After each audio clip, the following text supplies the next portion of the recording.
Good when you are.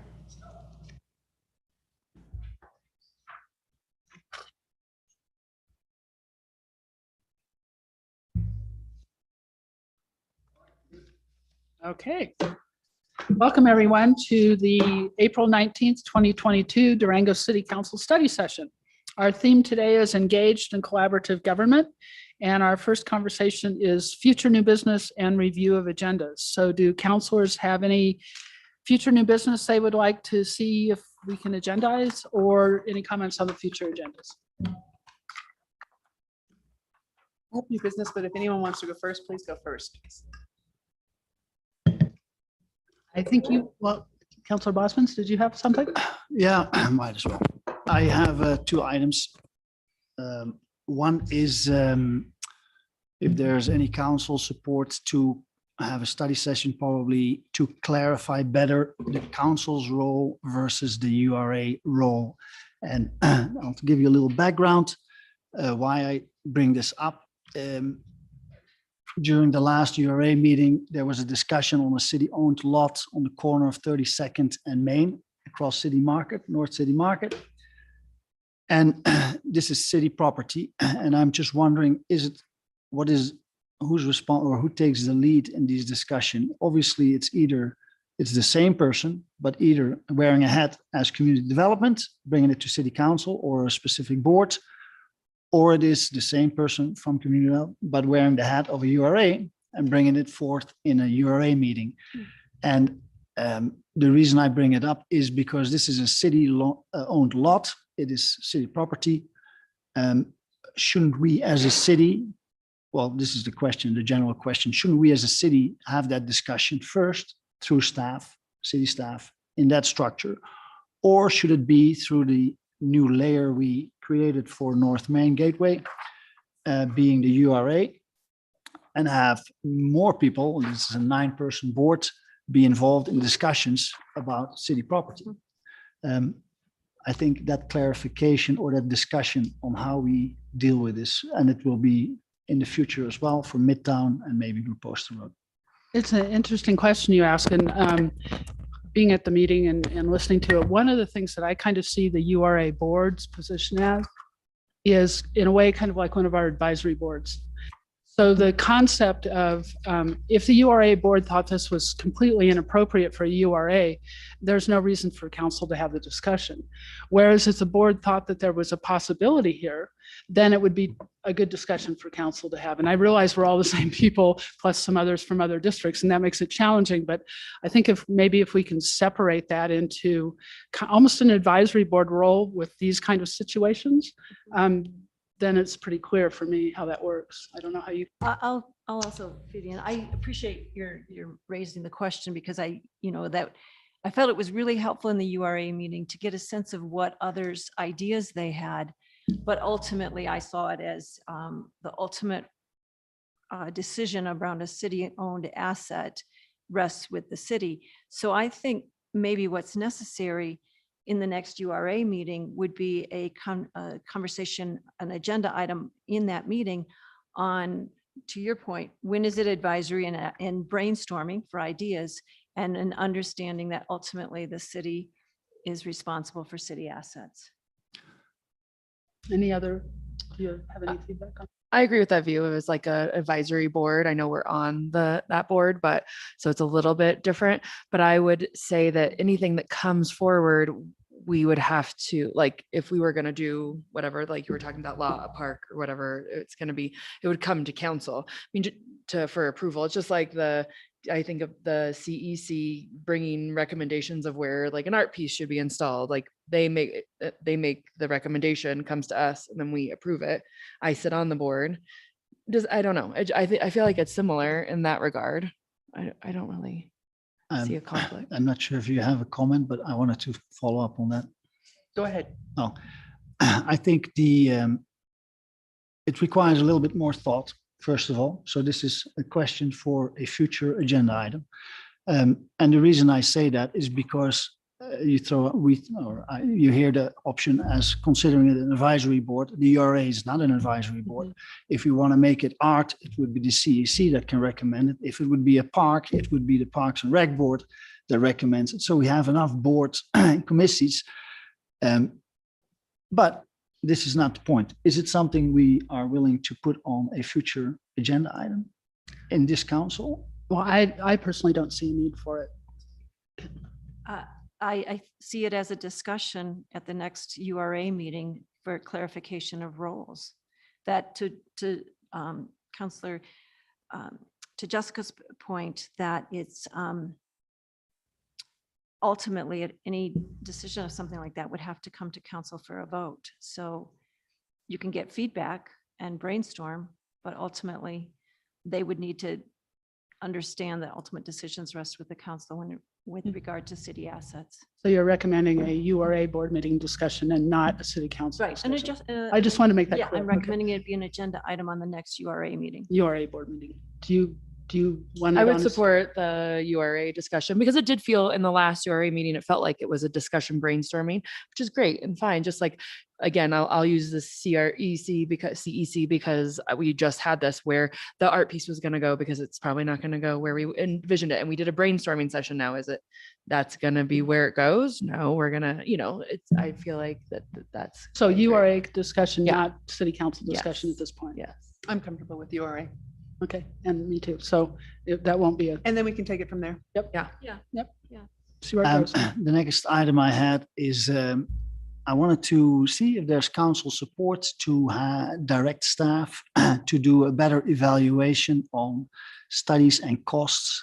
And the reason I bring this topic up is because during the last Parks and Rec Board meeting, we discussed pickleball courts, and there was money diverted from the Three Springs study towards the study of a pickleball court at Fort Lewis College, the parking lot. And this is a pickleball court, just to give you a little perspective here. The pickleball court in Dalton Ranch was, 4 pickleball courts were built for $250,000, pretty much all inclusive. We're looking at 6 at Fort Lewis College. And we have and this is on a parking lot, so it would be the most simple structure to modify into you have a flat surface, it's graded, everything. And that amount that the consulting amount that was diverted is up to $80,000. And I think that is just very concerning and requiring maybe some high-level council discussion and direction to staff to see how we handle in general with studies, costs for studies, deadlines. And then just as an additional note, the cost in Dalton was $250 for 4 courts, and the initial estimate was between $600,000 and $900,000 for 6 courts. So the next step is you use a consultant for a significant amount. They come up with cost estimates, ranges that are significantly above what I would have expected. And automatically, it seems that the city will spend, if this moves forward, significantly more than what I think it should be, what I would hope it would be. So the question is there council support for directing staff to evaluate and either come up with some policies or procedures or that structure better how studies and costs are estimated? Just a clarification here. Are you saying that you're not happy with the choices that the advisory board was making about what studies to do and what to study? No, that's not. I don't understand what you're saying. My concern is that we have very little, say, financial controls over the cost of studies. At least it's not transparent. And the estimates that are provided, which oftentimes seem very high to me. And I would like to see if staff would be willing to review that and do an internal assessment, or however you want to call it, And what would be the outcome? What would be the desired result of that study, that evaluation? The desire for me, as one counselor, what I would like to see is that staff comes up with some suggestions or changes in policy purchasing that create more competitive bidding by consultants. So we have better price points, better deadlines, that we have cost estimates that are more, I'm going to say realistic, but maybe it's not realistic. I do not know. But hopefully lower, so that early on in the process, we can decide to move forward with the project before we spend the monies on either consultants. So are you or saying the that you'd like to see the RFP or RFQ process revised?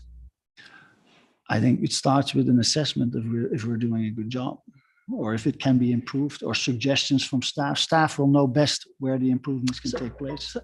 I'll turn this over in just a second to everybody else, but one of the things I'm challenged by is that in the way that our budget works, the way monies are allocated, and correct me if I'm wrong on this, Jose, but at a certain level, the department or the division has the ability to shift dollars within line items depending on what they think is appropriate to achieve the goals of the department. And that's an operational decision. It's not a council decision. But anyway, do you have any other? I was going to add that when we went through the full CIP policy, which prior to last year, we had no policy, we really tightened that process up significantly. And I believe it's 50,000, I could be wrong, of within the department reallocating for a different purpose. I'd also suggest that I think Allison with her CIP division will be looking at that and will be reporting back to us on, did this come in at budget? Did it come in at time, on time? You know, what was the process? And I'm reluctant to get into the specifics of selection process and for folks that are doing our studies. I think that's a staff function. If I found it significant, if it were a repeated problem as presented through the CIP process, then I might have an interest in digging deeper, but right now I do not.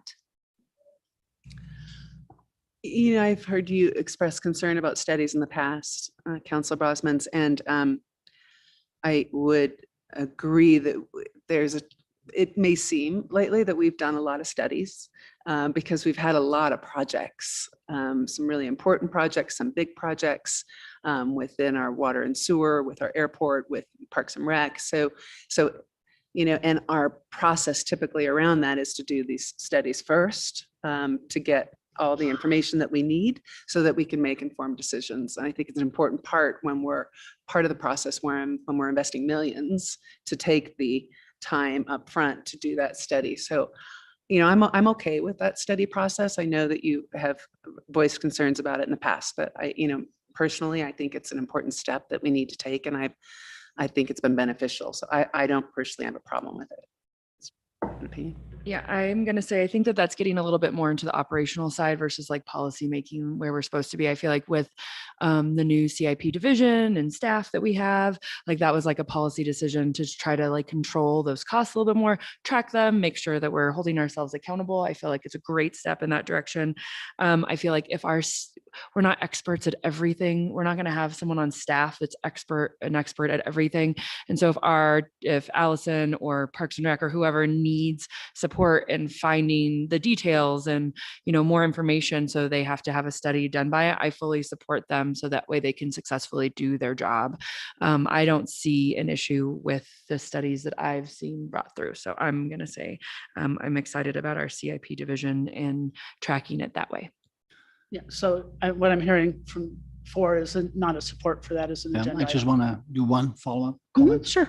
I'm not talking about operational. I'm not talking about not doing the studies. I was asking council for a suggestion, giving staff direction to evaluate the process, make suggestions to make it better, more competitive, and hopefully at lower cost, so that the studies that need to be done, which I agree with, are done, and that we at the council have comfort that the internal controls are in place. But I hear what everybody said, and I guess that was the last closing comment. So I would like to just make a statement to that, which is that I believe staff has already been given that direction through the creation of a department that we will then hold accountable. So it may be worded differently, but I believe that this council has provided that direction already. And I'm waiting to see what comes out through the CIP process. All right, thank you very much. Any other future new business? Oh, Okay, I'll go ahead. yeah, okay. So I mentioned by email to, if you guys haven't received it yet, that Erica Brown from the 9R School Board reached out to me requesting a meeting. I met with her. The real purpose of that meeting was to talk about the opportunity to engage with council on a more regularly scheduled basis. She was suggesting quarterly, with the exception of summers, where we can get to know each other better, talk with each other, and just really connect. Is more and the desire is to do that as elected officials in this community. I mentioned it to Jose. Jose said he was going to talk to Dirk. Dirk, I hope you've been forewarned that I might be having this discussion. I included you on the email. Obviously, we have open records issue, or open meetings laws to consider. And so her request, she had mentioned how we used to meet, City Council and 9R used to meet for breakfast at Carver's. I was a part of those meetings, back in the day. That's when Carver's served breakfast, and which I miss. But that was kind of a nice opportunity to meet with various groups. It got unwieldy because we have so many boards and commissions. In this case, though, with 9R, it's a desire to reconnect, if we can, at some level. And I did tell her I would bring this back to council to see if there's council support. And also, if there is council support, to see how we might be able to facilitate that. I have a question for you, Melissa. Sure. So we have scheduled quarterly meetings with 9R. It was on the calendar. We had them regular. So I'm asking that. And the last one we didn't meet because we didn't have any agenda items. So I'm all for regular communication, but I'm also all for it being an organized, having something to do, meaningful to discuss. Well, and rather that's the than- feedback that I need to give, if that's the position of the majority of council, because her desire, her specific point was, we had a meeting scheduled, it was canceled because we had no agenda items. And I think, it's their opinion that they would like to be meeting more regularly and keeping those scheduled meetings, and giving us the opportunity to get to know each other and connect. So that specific meeting was brought up. Yeah, and I think that, I guess I come back with, there's always the opportunity one-on-one to connect with each other elected officials. But if we're going to have a public meeting, we need to agendaize it and have something specific. Well, can I follow up with Dirk and ask how we were able to do that in the past? Well, most of those meetings, as you know, were with boards and commissions, but those meetings were posted, they were public. Oh, yeah. Some had agendas, some didn't. I think it's possible to have a work session, with a broad agenda. Mhm. And I frankly, don't know that I can say exactly how those agendas looked, but those would be public, obviously.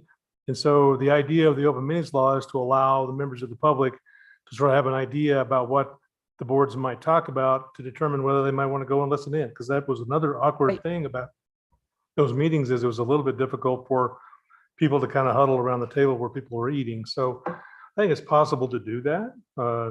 You might just have an agenda with, a few items and then open discussion about some things. I think that's fine. But I do think, we do need to be concerned about giving people notice about what you might be talking about. Absolutely. I- And I've that's just- why I wanted to bring Dirk into the equation. But I appreciate, having participated in those meetings for probably 2 years, and also with 9R, we were able to successfully meet. And Erica's point was that, we have a lot of, issues that involve our organizations, and maybe if it's determined that those items should be on an agenda, but to be able to connect and get to know each other and understand who we are as people. That was their desire. So I'm bringing it to council. I'd like to see if there's council support for meeting more regularly or not. And then I will respond. I will just say Olivier and I met with an organization. I don't remember when it was. But it was definitely a time for them to get know the new counselors and like what our viewpoints are. And it was like a little bit more informal, but still I feel like helpful for them in terms of like policy and like what are, what we are some of our goals and stuff like that. And so if they did something like, I mean, it's hard to get to know each other with 5 of us and however many board members are on 9R. Like, I don't know. And that's not Sure. I don't know, productive, I don't feel like, but maybe like more like once a year you meet with us two, because we could do 2 without an open meetings. I don't know. I'm going to jump in. I think the difference for me, Melissa, is these are elected officials meeting with elected officials. That's okay. That's true. And I have a real concern with then what if the topic comes up that was not agendaized and we have to shut the whole meeting down then? Yeah. And so I want to give the due respect to my colleagues here and to those that I'd be meeting with, which for me requires an agenda set. And so that we all come prepared to any meeting to discuss it. It's not about an unwillingness to get to know one another, but it is about being real clear to the public why we are getting together. The 2 bodies of elected officials are getting together. For me, I'm seeing 2 different things here. I'm seeing a work meeting and I'm seeing a social meeting. And I think that we can socialize with each other and not talk about school district or city council business. And that's a way to get to know each other, understand each other as people, get a better, whatever relationship. But I do think then there's a work meeting, which is the topics that concern the community that our districts and our council are taking on. And that definitely has to have some sort of structure and agenda to it. I don't think it can just be free flow. I'm sad that we didn't have that previous meeting, but if there's no agenda items, it doesn't make any sense to me. So I see a separation of desire of meetings. I have an idea, but I wanted to say something. Yeah, I actually would support regular meetings, probably quarterly, but if there's limited agenda items, at least half yearly. I think there's always 1 or 2 agenda items that can be added to a meeting, which is updates from the school district versus updates from the city, maybe presented by the mayor. We have Miller being subject to a major renovation. Needham has the projects going on, and all of those impact the city, specifically multimodal connectivity, but in other aspects as well. So I would support having quarterly meetings set in an agenda, and then maybe postponing one of them, every other one, if there's really limited updates to be provided. But I follow whatever the majority of council decides. Dirk, would it be possible, just an idea that was ran as I was listening to all of you, would it be possible to meet for an informal gathering for half an hour to 45 minutes before a regularly scheduled meeting with agenda items? And in that informal time, we're just getting to know each other. It's publicly announced. People can come and listen to us. And then let's just say we're in City Hall. We're just, I don't know, we're mingling for 30 minutes, talking, because quite honestly, I don't even, I don't know all of them. And I would like the opportunity to get to know them versus taking time to meet with each one of them one-on-one, if possible. Is something like that a feasible alternative I think it's possible. And I think as long as you have an agreement that you wouldn't discuss city business, you're just in that meeting time? each other. Yeah. And then we could Or school district business, business of either party. I think it's possible. I think that was the desire on the part of Erica. So is there support for council on that? Yeah, I'd be fine with that. Okay. Yeah, I'm fine with that. And I've always been fine with quarterly meetings. Just Yeah. want an agenda. Okay, quarterly meetings, but are we okay with an informal section at the beginning where we're not talking about business? Yeah, that's fine. Okay, To which the public is invited. Yes. Yes. Yeah, it would need to be open to the public. Yes. Okay, we're running a couple minutes behind, but if you could go ahead and. Yes, my other next things. meeting, Thank and you. my next actually issue is my most important one. Well, Eric, 9 hours very important as well, but I want to bring back up, as I told you guys in the email as well, the discussion around the Mason Center Park. At the last meeting, Olivia, you were not here, Councillor Bosman's, and I would like to bring your voice to the table on this as our Parks and Recreation liaison. But we did direct staff at that meeting to move forward with looking at architectural plans to develop 5 duplexes and 3 single-family homes on the eastern side of that property. And a couple things. I looked back on our records and I noticed that we had been having some community-wide discussions with Parks and Recreation regarding this issue. Starting back in 2021, there was a public meeting in January of 2021 where they talked about the work that was planned for the Mason Center that year. You may recall that. And they talked about the fact that they were going to demolish the old building, save the building that's currently on the site. And that in that meeting, they were going to, or they talked about the fact that with the removal of the old building, that they were going to put topsoil and irrigation on that area of where the building was, and then stabilize the land with turf up in the corners. So they noted at that meeting that there was 56 trees on the site, that there was 20,000 feet of irrigated turf, 30,000 feet of native landscape. And they noted also in that meeting that the Mason Center lot is recognized as the only park in the entire Eastern Avenue Historic District. They talked about the fact that the gymnasium would remain as a part of the work effort in 2021 to be used as storage. Then they went on from that description to also gather over the next several months community input as to highest and best uses of that site for the community. And I read through all of the community input that was given through that process. It was very interesting. Some really creative ideas were given for the use of the building that is currently on that lot, that would fall under the use of the current public designation of that lot. They talked about potential farmers market, artisan space. You've probably heard all of it, and you guys have seen it as well. Use of the building as a public place of assembly. And in rereading some of these ideas, and seeing the process that we had been through and where we are today with that land, it really made me feel very strongly that the direction that we gave staff at the last meeting is direction that I, as one counselor, do not support. I don't want to look at housing on that lot.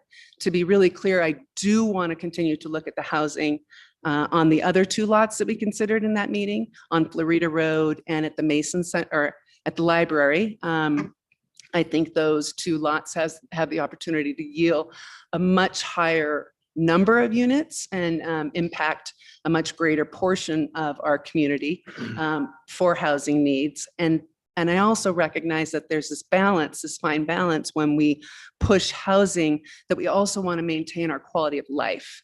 And I see our parks as a big part of maintaining that quality of life, and really important to preserve and protect, as we also push for higher density in other areas. And so I just wanted to see if there's council support to change the nature of the discussion regarding the Mason Center Park. And instead of looking at housing, I want to see if there's council support to look and engage with the community on how we might be able to start a public process, continue the public process that we started in 2021 to really look at how highest and best use of that building and maintaining the park as it is. I just would like to see where we go with that. And I just wanted to see if there's support for council to change the nature of that dialogue. I wasn't present during that meeting, but I did listen to the meeting. And I've been given a lot of thought as well. I'm familiar with the area. My kids had gymnastics and birthday parties in that building. And I just recently visited. I'm going to give you briefly my opinion and then leave it up to council how we proceed. Is that acceptable? So first of all, I'm a strong believer in maintaining any park and green space we have in our city, all of them. So not just this Mason Park one. Once parks or green spaces are developed, it is pretty unlikely it will ever return. I've been on the city council now for a year, pretty much exact. And from the beginning, I've tried to get council support to work on a long-term vision for the city. There was no support by a majority of council. I believe it's a lack of long-term vision from city council that adds to the division we are now facing for Mason Park, as well as other items such as the 9R building and the Durango Fire Protected District. Looking at the Mason Center property, I believe the demolition of the prior building was planned before I and Jessica were on council.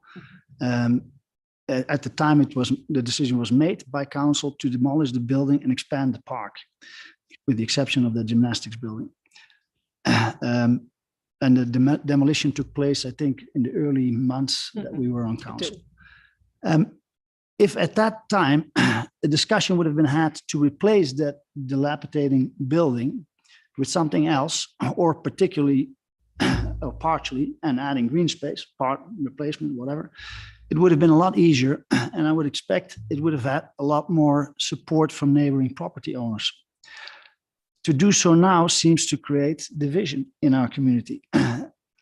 If certain councillors now wish to change the decision made a year ago, or a bit more, when they discussed the demolition of the building, I think our community should get an explanation why this was not discussed at that time.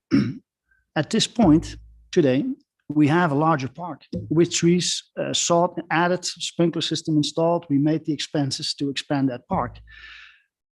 And the only thing left is the gymnastics building and tennis courts. So at this point, we're talking about changing a current use, being a park, into a developed space. So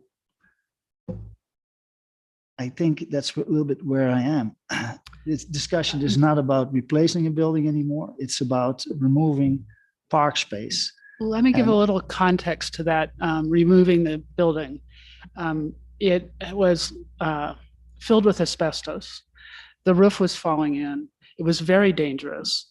And Parks and Rec staff were using that for storage and other things, and it was not acceptable to be doing so, putting them in danger. So the decision was made to tear down the building for safety's purpose, resod that area, awaiting a conversation for how Mason Center property should be used in the future.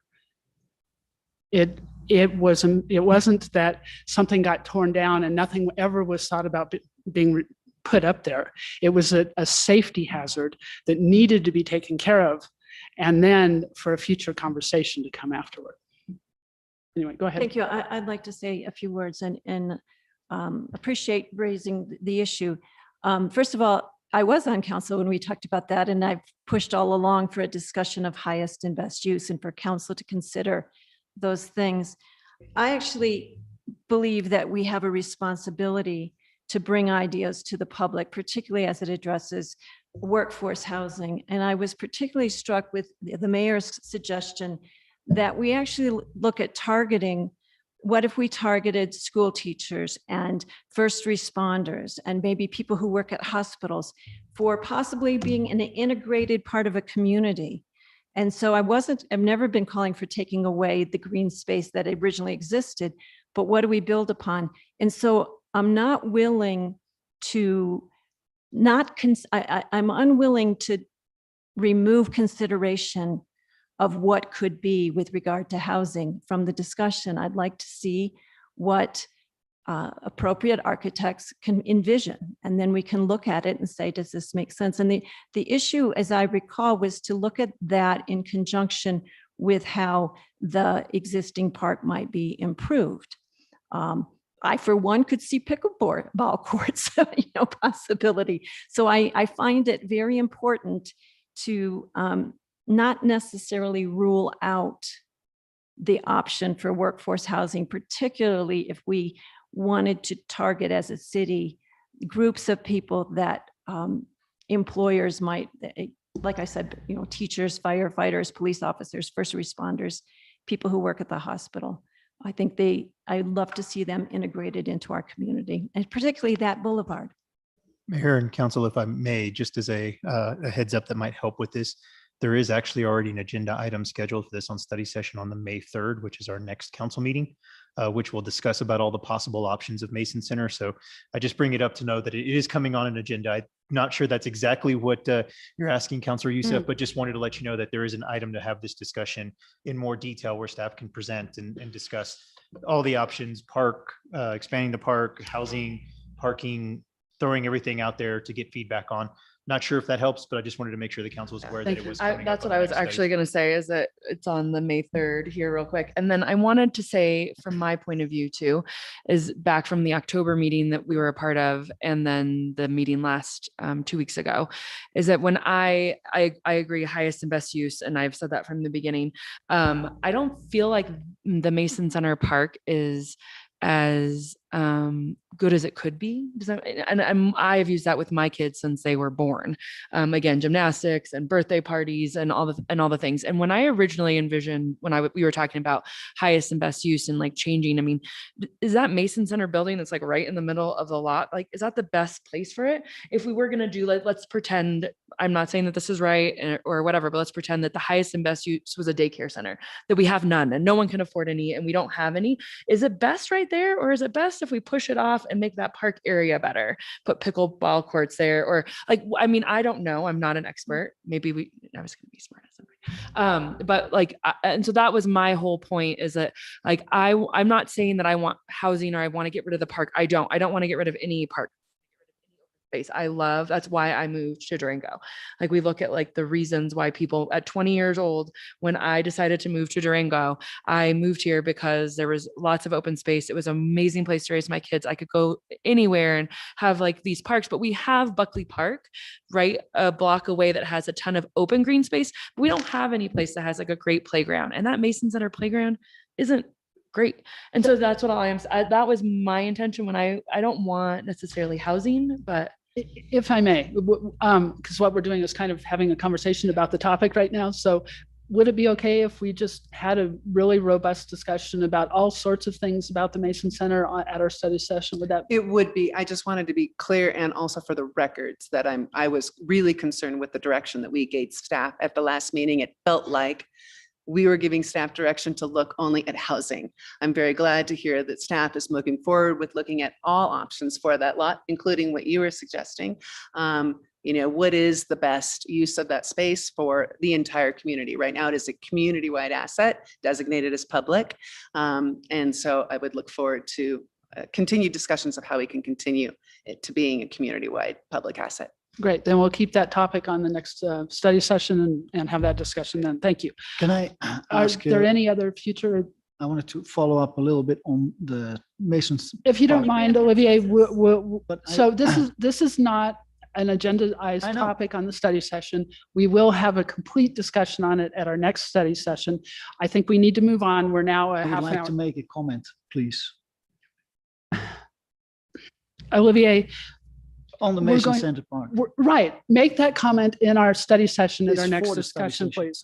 Make the comment then, It please. is associated with the preparation for the study session. Then why don't you email us all about it? That would be great. Thank you. So let's move on, please, to presentation and discussion regarding Powerhouse 9R possible sublease. Mayor and council, we have Karen Chesser and Jeff Susser, did I say that correctly, with Powerhouse to discuss a little bit about some of the thoughts and plans that they are wanting possible the city to consider in regards to a partnership with 9R and Powerhouse for the relocation of Big Picture School. Understanding that this area is owned by the city. River City Hall is also right next to it, along with the Durango Fire Protection District Fire Station.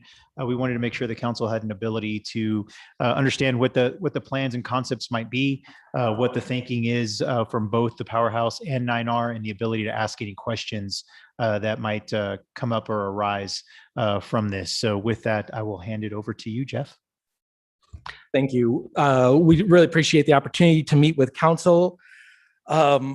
I think what I want to stress is that Dr. Chester and I have two things we want to talk about. There is a big long-term vision that we are not asking for any action on. As a city property sitting at, I think, Jose, as you mentioned the other day, the crown jewel of city property, River City Hall, the fire department, and the Powerhouse property, a long-term vision about whether there's a path for a youth center as part of our vision for how we develop that space. We understand that's a many months, if not years long conversation that is going to take engagement with city leadership in our community. The request we're here to ask today is not about a long-term vision. It's about permission as our landlord for us to enter into a partnership on a short-term basis between the Powerhouse and 9R in order to provide a space to explore that partnership and a short-term home for Big Picture High School. So I'm here today representing a donor to the city, a tenant of the city, and a hope for a partner with the city in the Powerhouse. I'll give you the quickest version of 130 years of history I can. The Powerhouse building,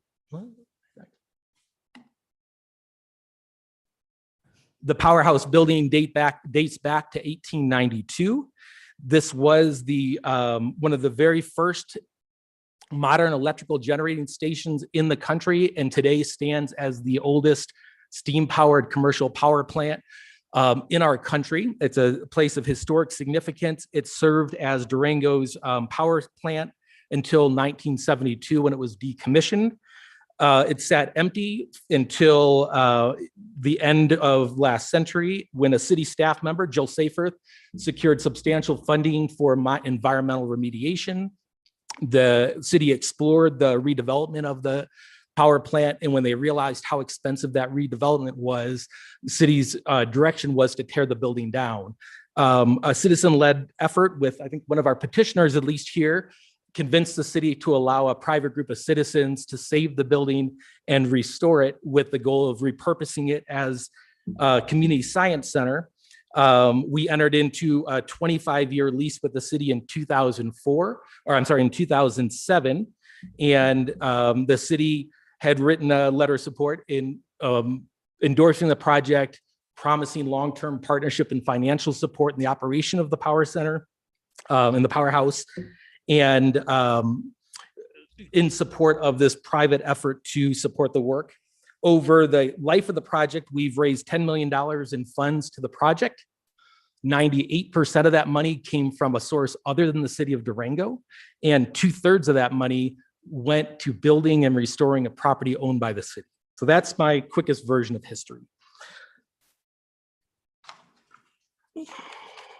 And just quoting from the city's letter of support from 2008. City of Durango is a supporter of the Durango Discovery Museum project. We believe the establishment of an interactive science and discovery center in the Powerhouse is the highest and best use of our historic power plant site along the river. The project will enrich our community culturally, enhance education options for our students, and help diversify our local economy. And at the time, the city made 4 commitments to the project, including a long-term lease, helping with access through 12th Street and the building of a Camino underpass, sharing in the cost of site improvements, and a commitment to a pledge to offer annual operating support for the operation of the museum. Dr. Chester, would you like to talk a bit about the vision? I apologize, my fonts didn't translate very well for you, so these aren't the best slides in the world to read. Yes, and first of all, thank you so much for allowing us to be here. It's great to meet everyone. sort of, finally. As you probably know, I became the superintendent of Durango 9R in July 2021. And I've just been, as I've told Jose before, just amazed at all the work that you all are doing to make this, to continue to be in a wonderful place. And so it was with that idea and that vision that starting in August, as I said, just got here in July, that in August, we knew that not only would we need to be looking for a place for Big Picture High School, Samantha Tower, who is the principal of Big Picture High School, is here with us today. We knew we needed a space, but looking at what could we do that could be an opportunity for all of our students, especially our middle and high school kids who currently don't really have many options. We thought, let's really create a space that is a very efficient use of the resources that we have, but can also add to the options for our kids who sometimes don't have a lot to do when they're in middle and high school. So anyway, in August 2021, Jeff and I started talking, and some of our staff, about how might we use some of the space that isn't currently being used or had planned to not be used in the future. For example, the Maker Lab, that group was moving out. In addition, there was some talk about possibly acquiring more of a property next door. And so we started thinking, how might this be a really cool space for our middle and high school students? And so that would house a youth-focused makerspace, maybe Big Picture High School, and then also out-of-school programming. So evening and after-school events, summer, specifically with a focus on on STEM, science, technology, engineering, and math. We currently don't really have any kind of options for those students. And I actually, oops, that's the wrong one. Have some experience with spaces like this, such as Ignite Institute, and I know Jeff can talk a little bit about some of these other spaces, but in the area where I was previously, in the Northern Kentucky, Greater Cincinnati area, we were able to repurpose a building that the Toyota Motor Manufacturing World Headquarters was in, and they gave us a part of a building, and we were able to repurpose that into an amazing space for teens.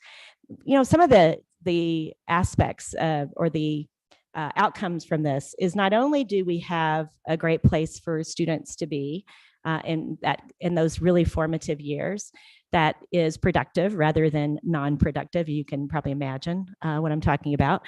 But we also can create a place for them to learn about careers in the areas of the trades and in making. One of the things that we know is that we have a lot of students who would be really great at those careers, but they've never really experienced activities that would lead them to that.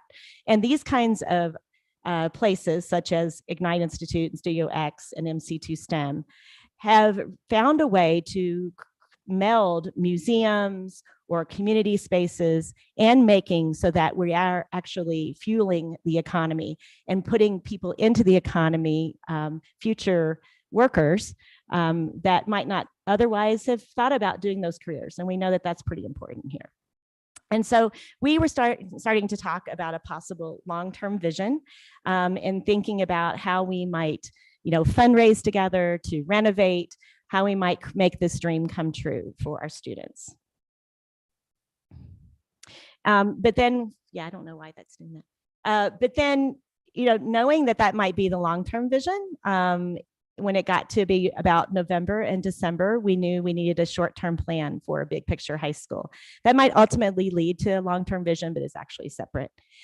So we did start talking with city staff, I think in January, of some possibilities for both this long-term vision and then I think meeting in February about a possible short-term vision.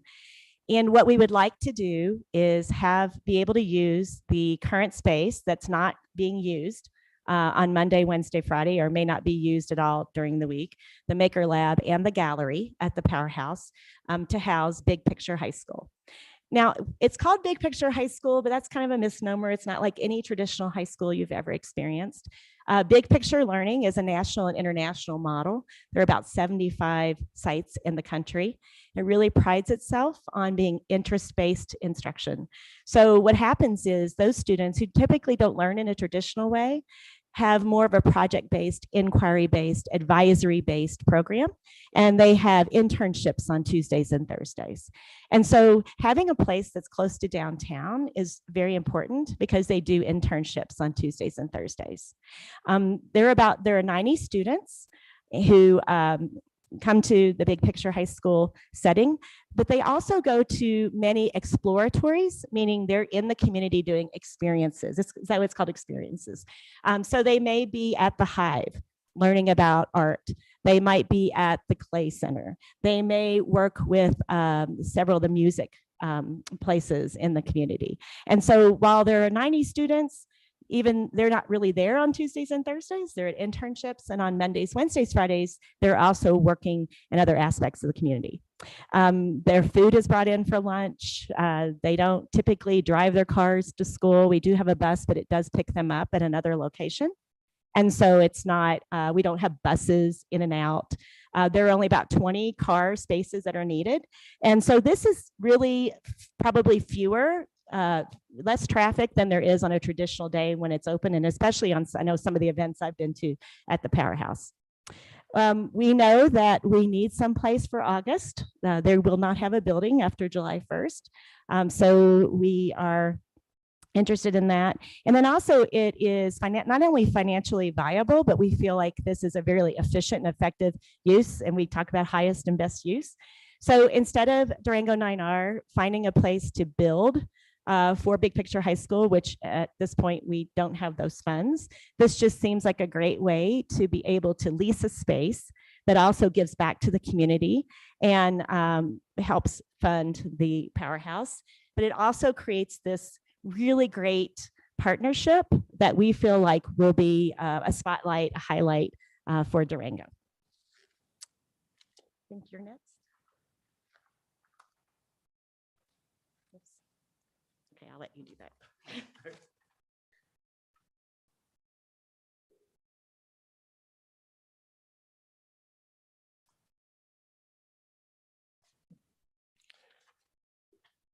Yeah, I'm sorry. Yeah, there's one. Yep, yeah, I'm sorry. We also feel like this is really important for those big picture students. Many of the students who go to Big Picture High School have at least one risk factor. So, you know, if you think about all of the social and emotional wellness, mental health issues right now, sometimes when we have students who are very gifted and talented, they, you know, like to have, they thrive in a space and a type of schooling that's a little bit different. For example, right now there are students I know taking online courses from Stanford, or they are musical prodigies, or they, I know was there the other day and the kids had started their own robotics and AI experiments. And so this is a really cool group of students, and it would be great for them to have this support and stability. Also, being close to the river trail and next to downtown makes this an optimal place. Willing and enthusiastic partner. We are very willing and enthusiastic, as well as having the Powerhouse just makes, we both have the same visions for our students. And if we can do this short term, for 2 years, then that will give us the ability to, you know, see if this long-term vision is actually could be a reality.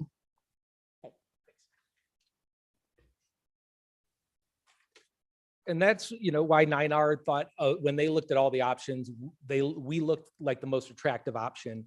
From the Powerhouse's perspective, there are 4 things that stood out to me. Dating back before Karen's arrival as superintendent, what I have been saying at the Powerhouse is when I look at our ability to impact the community, serve our community, our impact as an educator is, while I value us as a gallery in a public space, our role as an educational partner and STEM educator is a much higher impact long-term. And so the opportunity to grow a partnership with 9R as that essential STEAM partner feels like a fundamental strategic opportunity for us to step into a higher service in our community. Second piece of that is looking at financial stability. We are coming out of a pandemic. Even before the pandemic, our gallery space has lost money. We've had a cumulative loss of $250,000. And that's in part, we knew that going into this project 10 years ago. That's why the commitment of the city to be a funding partner to make the Science Center a viable entity was so critical in our fundraising efforts and our vision initially. To date, the city has not been able to live into that commitment. This is one of our best chances to stabilize our financials, be a strong science center that can actually invest in our community, while we hope to pursue a conversation about being a longer-term partner and finding a role for the Science Center that aligns with city priorities and funding priorities. I think the third piece of that is, as Karen said, we would be utilizing space that is not utilized very highly at the moment. Today, again, without any conversations with 9R, we are open 6 days a week during the summer, during our peak period. We are open 6 days a week during school holidays. But when school is in session, we are open Tuesday, Thursday, Saturday, Sunday. And as we started talking about the structure and model for Big Picture, it was our chance to use space on days that we aren't open to the public anyhow. And with the transition with the Maker Lab, this is not us dedicating the Science Center to Big Picture High School. It's us turning the Maker Lab into Big Picture High School. So this is not a change in community access and use. And then finally, I would say, again, what the powerhouse can and should be for our community, how we align and support the vision of city leadership for the potential of this prime space along the riverfront, adjacent to downtown, in this historically significant, grandest space that Durango has. That's a conversation that involves community engagement. That is not a decision we're going to make in a day or a week or a month. And we're asking for short-term support from City Council to buy ourselves the time to work with you and our community to envision together, relook at our vision for the powerhouse 10 years into our history together. And then I just speak a little bit about the practicality. So when you look at how we would share that campus, the old sand shed from the city has been the Maker Lab for the past 5 years. The Maker Lab's showing up on this weekend to move out with our support, with the support of my board. And that is the space we would be dedicating full-time for Big Picture and their staff. The boiler room is a space that is used primarily on the weekends for history tours, showing people the 100-year-old boilers, talking about the history of the Science Center. It would serve as a classroom on Mondays, Wednesdays, and Fridays, and still be available for the purpose it's always served in our 10-year history. The Southern Youth Energy Gallery would have the same availability under this arrangement that it does currently. And our summer programs, our school break programs, actually have the opportunity to expand. We'd actually double our capacity to serve kids as an education partner. So we see a path to put our facility to greater use, strengthen our finances, and if anything, offer more opportunities and investment in the community than without this partnership. And I guess I would say, I think one of the things I want to assure council of and our community of is we are committed to being a public space and a science center. It's the financial partnership with 9R that will help us sustain investments in exhibits and our role as a science center. And so I don't think this is a detriment to that. This is the thing that allows us to step into that. While space is an issue, money's a bigger issue in what we can and should be as a science center. And so we appreciate your consideration. Thank you. Jose, what's council's role here? No, this is new for you. I know that there's probably a lot of questions that you're going to have. And so from a staff perspective, the way that this would go through, if we were to look at subleasing, we have to go through an ordinance. And obviously it's not fair for staff to place you in a decision-making realm without having your chance to ask any questions that you think you might need for more information or any types of concerns you may have before an ordinance may come to you for review. So I really give this as a time for council to ask questions. I have some questions. How long do we have? Well, if we give them their full 45 minutes, they would essentially go till 4 o'clock. No, it was 3:15. Would have been there 45 minutes from 2:45, right? Originally. Yeah. That's what But I at meant. 3:15, 45 minutes Yeah, is yeah. 4 o'clock, right? Because they started at 3:15, correct?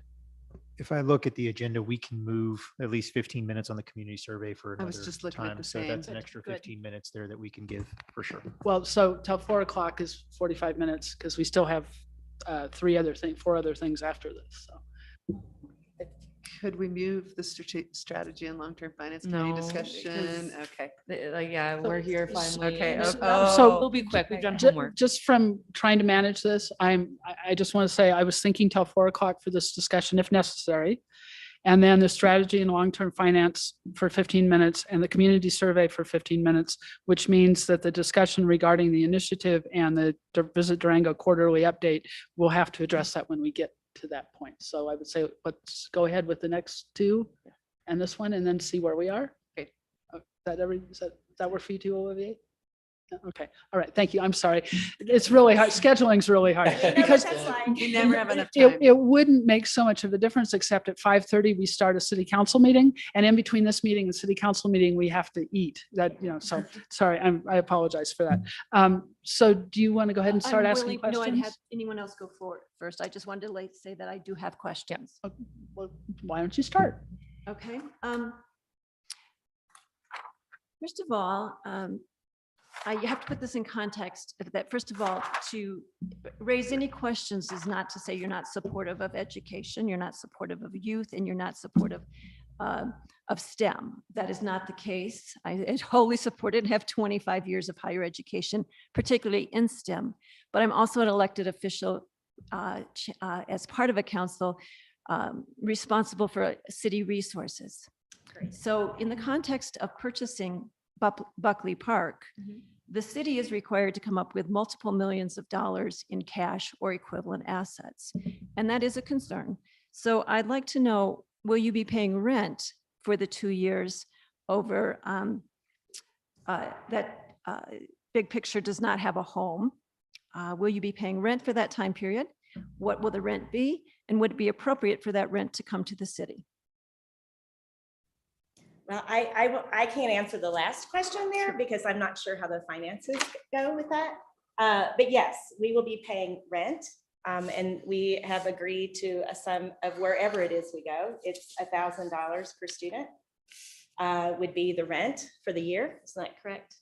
It's about that. No, we haven't agreed on a figure, but it's been we've been discussing in the neighborhood of $10,000 a month, which is, About that. in that range. So it's about the range. That is from our former finance director, who's now the CFO for Fort Lewis College, and then our current finance director, and looking at through the state, what are the current rents that in this particular situation, if property is rented for a school leased, that's pretty much what it is.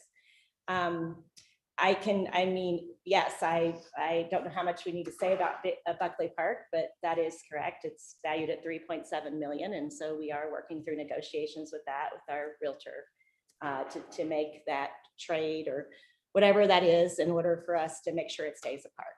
That's pretty important to us. So I would just say that I do have concerns with then forfeiting any possible income that could reduce that responsibility on the part of the city. I'm also concerned, I do want to make a statement that any previous council or city manager who made a commitment to a nonprofit for future years, in your case, the Powerhouse, no city council can commit finances for future years. I mean, Yeah. I can't commit to the Hive for 20 years, right? And so that it may be your understanding, but it was not done with the understanding that councils can't make future commitments. Yeah, no, if I could respond, I understand that. I understand there's no legal or financial obligation. I would say there's a moral obligation. I think the city's broken faith with the 3,050 donors who took the city at their word that the bargain that the city offered was, if you give us $7 million and fix and give us a building, we'll be there at the far end to turn this into a fabulous community asset. And so is there a legal obligation? No, but I sure hope there's a moral obligation. And so if the city is suddenly interested in the highest and best use of my property and the financial arrangements at the property, I'd be happy to talk about sharing rent with you or handing rent over if it's in the context of a firmer understanding of what a financial partnership between the city and the powerhouse is. So I'm not opposed to talking about utilizing rent to support the city, but only if the city, if that's part of a longer conversation about whether the city wants to see us as a science center. Because if the city doesn't think our community deserves a science center and it's worth investing in as amenity, we all should go home. We should close the doors tomorrow, because in a city our size, that will not work. Philanthropy and earned revenue cannot take the place of public support to deliver the kind of experience our community should expect from us. So I'm happy to talk about it, but I do think that it should be in the context of that gap between what was expected from the city and what's been received is $1.5 million for 10 years. So if you want to talk about $10,000, I'd be happy to. Let me just say that I don't, putting it in a moral obligation, I don't think anyone here, I'll speak for myself, it's not an issue for moral, it's an issue that a council cannot commit resources for future budgets, cannot do that. So that needs to be clear. I would like to go back to the use of this space. I think, first of all, I'm looking at Kevin Hall, that for 30 some years, it's been rumored that there are tailings in this location. I know we're in the middle of an environmental assessment, whether that is true or not. So right now we're still waiting to see what it would take to even dig up any site there. Then I'd also like to say that there are different groups within the community that have their own particular interest in the use of that site. There's a group that, is arguing to keep the fire station there. There's support for a performing arts center. There's support for housing. So I'd like to be real clear that you mentioned, this is a prime asset for the city. And my own view is this is a long-term discussion. We have to look at the long-term vision, to use Councilor Bosman's, for what is the best use of this asset. So making a decision, short-term or not, is going to take, in your mind, short-term or not, is going to take time. And I'd also be real concerned. Barbara, if I may, so you aren't asking questions to get information. And I think what we're going to do is move on to someone else. We can come back if there's time. Excuse me, Julia, Mayor Baxter, could I respond to a couple issues that Sure. Councilwoman Noseworthy raised? To the concern about environmental on the site, I understand that's a concern at River City Hall and at the fire station. We invested $7 million to make sure it wasn't a concern at the powerhouse. Okay. That was a space that was built for children. My understanding, Councilwoman Youssef, you might know better, is that we cleared 3 foot deep into the soil to remove tailings and petrocarbons and vegetable. So, we wouldn't be here as a children-oriented science center if we hadn't addressed that already. Did that include the Maker Lab building? Yes. Mm-hmm. Yep. And so, and then I think, and again, I couldn't agree with you more. The future of our neighborhood and the community is a huge question. We wouldn't ask council to make a decision that closes the pathways to any of those possibilities: the fire station, a performing arts center, a public park, a condo development. And that's why we would like to be asking for a very short-term commitment to buy ourselves the time to decide what is the highest and best use of our neighborhood. Thank you. Other councilors, do you have questions? Yeah. First of all, the partnership is great. I think that there's a ton of, overlapping. That my first teaching job was actually at the Big Picture High School. It wasn't the Big Picture then, it was Phoenix, I think, or something, but that was my first teaching job in Durango. But the majority of my questions, I think, would probably be for staff, like access questions onto 550, how many cars, is that I think that's CDOT probably regulations. And so when we have that discussion in a council meeting, those are the questions I'd have there. I guess for you guys, you say you have 100 people 3 times a week, but only 20 parking spaces, even though it's high Right. school kids. Yeah, because most of them don't drive. They take the bus. Okay. It's only a few. And then you have staff, and there are only, how many staff? 8? 10 staff cars. Okay, 10 but staff cars, 10 student they take cars. the bus, but they won't get dropped off there. They will. They get dropped will get off there, dropped just off there. like they're drop-offs for field trips. So- And it's plenty of room, even with the cars, and because that parking for that's- Powerhouse is a little, it's been challenging. I've been there for No, events no. and it's challenging. I love the Powerhouse. I'm not saying anything bad about it. It's just more of a question. Yeah, I know. I think I think in talking with planning department staff and doing a transportation survey at Big Picture High School, I don't see parking as a challenge. We have 42 parking spots on site. 28, the survey from Big Picture came back with a need for 28 spaces between staff and students. And when that peak usage is there on Monday, Wednesday, and Friday, that is what we do. And so we're overparked for that purpose. I think where there is an open question is an access permit to 12th Street from Highway 550. And I don't know, Jose, if you can speak more to that, or just, I know that's on the staff side. When we reviewed, when we worked with the city as a planning department, not as our landlord, I would say we identified 6 or 7 questions and had a quick and clear answer to 6 of the 7 questions. The one that's still an open question is CDOT permit, CDOT permitting and our access permit. What is the square footage of the Big Picture school now? Well, I mean, there are many, many places that aren't being used. Okay. So right now, I think they use five classrooms and a standard, 6 classrooms and a standard classrooms now are 990 square feet. Those are bigger ones. So they'd be about 12 to 1,300 square. And how big is the square footage of the Maker Lab? Is it? That building is 3,350 square feet. Okay. And so the idea would be, it's configured as 3 classrooms. So our thought is that Big Picture needs at least 5 classrooms. The thought is that the Carlton Center could serve as 3 classrooms and that home base for Big Picture staff, that we'd use the boiler room as that 4th classroom. And that leaves us with a 7,000 square foot classroom that is the gallery. That's the least efficient use of our space, but that's where the use of the gallery comes in, is making sure there's enough breakout space to support all the different learning groups that would be. And when all the students come together. So it's not just a rental of the Maker Lab, it's a rental of the entire facility. Okay. Because I wasn't clear on that. And then I think the biggest thing for me is like you putting your eggs in making this space work for you forever in your mind when, as the fire department's going to be potentially leaving and going potentially there, right? And so what we decide is the highest and best use for that area. When you talk about the powerhouse, I'm morally, and I love the powerhouse. I want that connected to downtown in a better way. I would love to see, growth there, and what is the highest and best use for that area. And if 90 kids coming in and out of there 3 times a week doesn't work for CDOT, then that might not work, long term. Absolutely. And so that is what I am nervous about. And it might not work for us. That's why it's a 2-year sort of trial period. I think we'll know after, 6 months if this does work, and then we have to look for something else. But we do have to move.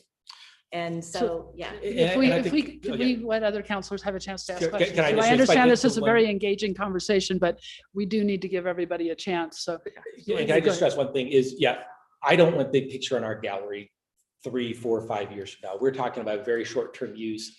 Our expectation is within 2 years, we're going to decide either we're going to seek permission in partnership with the city to build a permanent location, or we're going to shake hands and go our separate ways and say, if it doesn't look like a long-term home here is going to happen, it's time to find a long-term home. My gallery isn't your long-term home. okay. Olivia, go ahead. I want to start by saying how fantastic the powerhouse is. I think it's a gem. We have a couple of really good gems in our city, and that's definitely one of them. I think a short-term solution, 2 years, I think as an initial thought, I'm not fixing anything, but I think it makes perfect sense. I think long-term, I hope you have ambitions for the powerhouse and STEM in our community. So I hope that there is growth in that direction for everybody, not just students or a selected amount of students. I would encourage council and staff to proceed with whatever is needed to look into the details and see how it all works out. My initial thought also is that if you give up space, you get rent for it, either you keep the rent to keep yourself financially viable, or you say, if we have to hand that money over to the city, then city has to do something. But that's just my first high level thought. I think I encourage you to work together and make it happen. That's all I have. No questions. Just to thank you. Well, nice to see you guys. And I am happy you're here and I'm happy you're looking at solutions for the big picture school. I think that choice in education makes for a much stronger community. And that's what we are here all about, community. And I also think our Powerhouse Science Center is a huge, I would agree with Councillor Bosman's, one of our, a big community asset. And I think it could even be bigger. And I'd like to see it be bigger. I would like to see that be a focal point of attraction for our community. And I think it has the potential to be that. It is an amazing facility. And it is hard to run. It is hard to operate. It is, it's a big lift. So it seems like a very good fit, education and the Maker Lab. It really does seem like a fabulous combination. The thought of having students learning in that environment sounds, and utilizing the environment when it's not being used, it sounds really like a wonderful use of that space. From a city side, I know that we are in the middle of negotiations for Buckley Park, and we do need to make, we need to see if we can come to some type, I think, of an arrangement that makes sense for all from a liability standpoint. We've got children in there. All of these things need to be considered that I can't do here on the dais. We would need to engage Dirk. We would need to engage staff on what makes sense. I have always supported education. I've always supported the Powerhouse Science Center. I'd love to see it, this relationship work.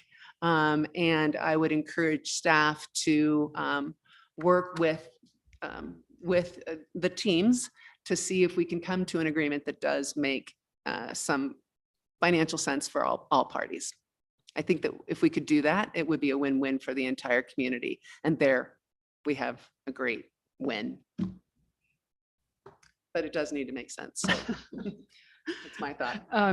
So to the point that a couple of counselors have made, I don't feel like I have enough information to even begin to have an opinion about whether this would work appropriately or not. So I would need that further information. I also, though I have some concerns about, Karen, you've talked about stabilizing and securing space. I don't quite see how 2 years helps that. It seems to me like this conversation, 9R administration building's been for sale for a couple of years, and in February, you guys come together and make a decision about what you'd like to do for the big picture school. And I'm a little concerned about that because for me, it shows kind of a lack of long-term planning. So that causes me to have concern about a 2-year contract, about a lack of long-term planning. That's one of my major concerns right there, and the stability and impact that would have on students to change 2 years from now. I love what the Powerhouse Science Center can be, and to your point, and to Olivier's point, and Jessica's, and I'm sure Barbara's too. I would like to see you expand. And I would like to see your business model become something where you're sustainable. And you've had many years of the city not supporting you in the way you would have liked to develop a business model that works and is self-sustaining. And I would hate to see you be put off for another 2 years to create that, because I think there are some pretty exciting things in this community that could happen that could support you and support that piece of land and the kind of experience that the Powerhouse is, rather than a school. That's just personally my opinion there. So because that's the direction I want to see the Powerhouse go. When we get the underpass under Camino built, cross our fingers, I really want there to be so much activity going on there that's about a science center. I just think that's a fabulous idea. So I'm challenged by how this really works to the best benefit of either one of your entities, really. I think it might be a good, quick solution to getting some funds into your account or providing a space for you, but I'm not certain this is a great choice. So I need to hear a lot of different things that would show me otherwise. So. And could I speak to the two issues you raised? I think, I've been here for just over 2 years, and that's been the work I've been trying to do for 2 years, is look at that business plan model and what would it take to grow the sustainability of the Powerhouse. I'd tell you, frankly, I think if there's not a path for the city valuing this as a science center, the only other path I can tell you that I see is if the gallery is half of our work and us as an educator is half our work, our education program can't thrive well enough to make up for the gaps of what it takes to operate a science center and invest in visitor experience. The only path, if there isn't an interest and commitment at the public level of seeing this as a resource, is for my education program to be 4 times the size of my gallery. And that means me looking at every opportunity to partner with 9R, with outlying school districts, with our growing our summer program. And if my gallery is a loss leader at 20% of my budget, a good education program can make up the difference. And so that's part of why the strategy makes sense. It's not me as a landlord to 9R, it's me as a partner with 9R and growing my education department to be the majority of what we do as an institution. So that, I think on the business side, that's part of the answer. And then If I may though, that doesn't connect for me. So if what you want to do is have the powerhouse be a science educator, you don't put a regular school in the powerhouse. So that's why that doesn't connect for me. But anyway, go ahead. And then I think on the other side of it is, in the last 2 years, we have invested more in exhibits and visitor experience than the powerhouse has in 10 years. We've been a dinosaur museum for 6 months. We brought in 6 different traveling exhibits from the Smithsonian, the American Museum of Natural History. The National Guitar Museum is showing up next week to turn us into a guitar museum for the summer.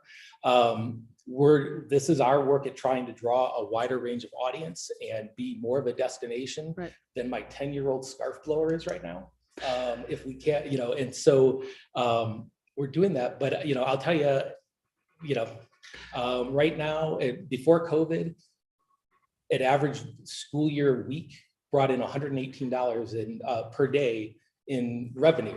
And if you want me to maintain a 130-year-old building on $118 a day, I'd love to see your business plan because I sure don't have one. So you know what it sounds like? Sounds like we actually need a conversation about the powerhouse. Yeah, I think so. And about maintaining the asset and about how you operate in your business model, irrespective of the big picture school.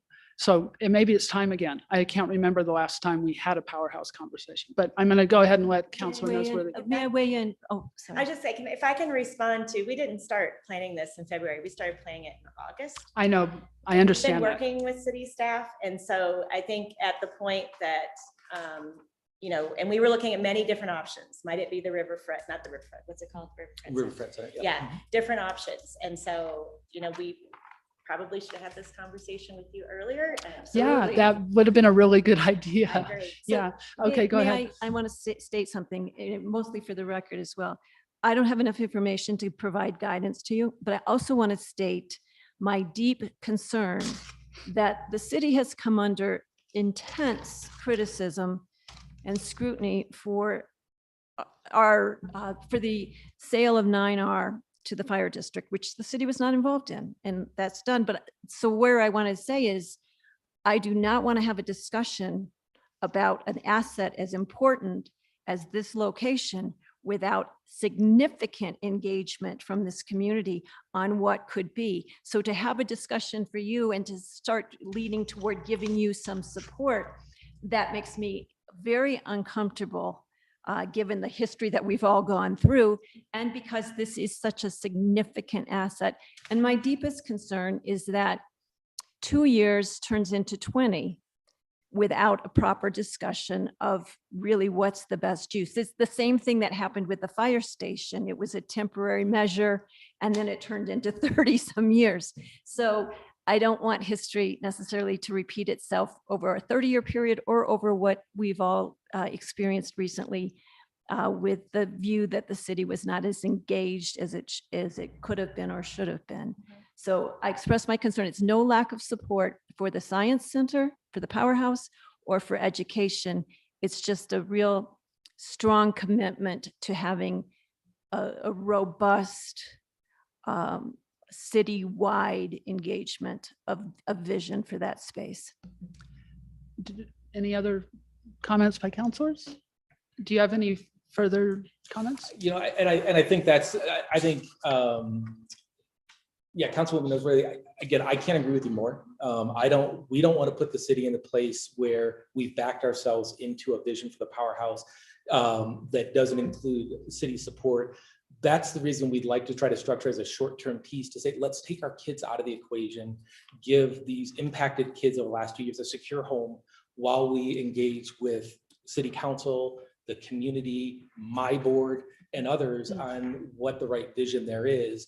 And again, whatever assurances you need from me and my board to say, none of us want to see this 5 years from now.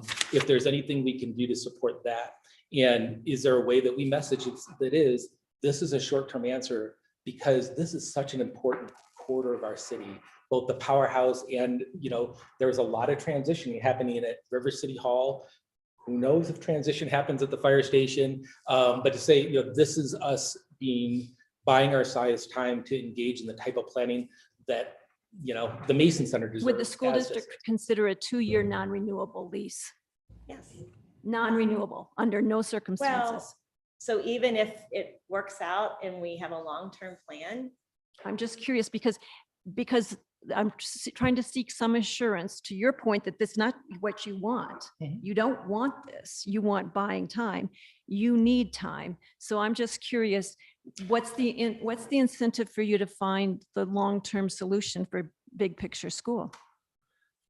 Yeah, I guess what Karen should answer that more than me, but from my perspective, if changing the term of the lease that we're proposing builds confidence at the council level, I'm open to that. I think the only hesitation I would raise with it is, you think about how long did it, like you said, the 9R sale, how long have the conversations about the Mason Center been going on? That if I think about, if we take a year to decide what's the vision for the powerhouse, frankly, it's probably a year to go through city planning to actually approve, to fund and through it. So I would say, I could live with that. I would say 3 years probably feels a little safer if you think about a realistic planning and building process. I'm intrigued by this idea though, actually, because what it does is it gives you time to find a permanent home, one where you're not moving them around. And it gives you time to figure out how to expand into that space and create a real significant, robust science center, or what your vision of it is, and not have that be impeded by the school staying there. Yep. Because in my mind, that's the school staying there, then you don't get to do that. So I'm intrigued by that right, idea. and I just want to clarify with that, because if this long-term vision actually can happen for the city and for our community, and we can have a teen makerspace and big picture high school, I would hate for that to be null and void because we've put ourselves into a corner.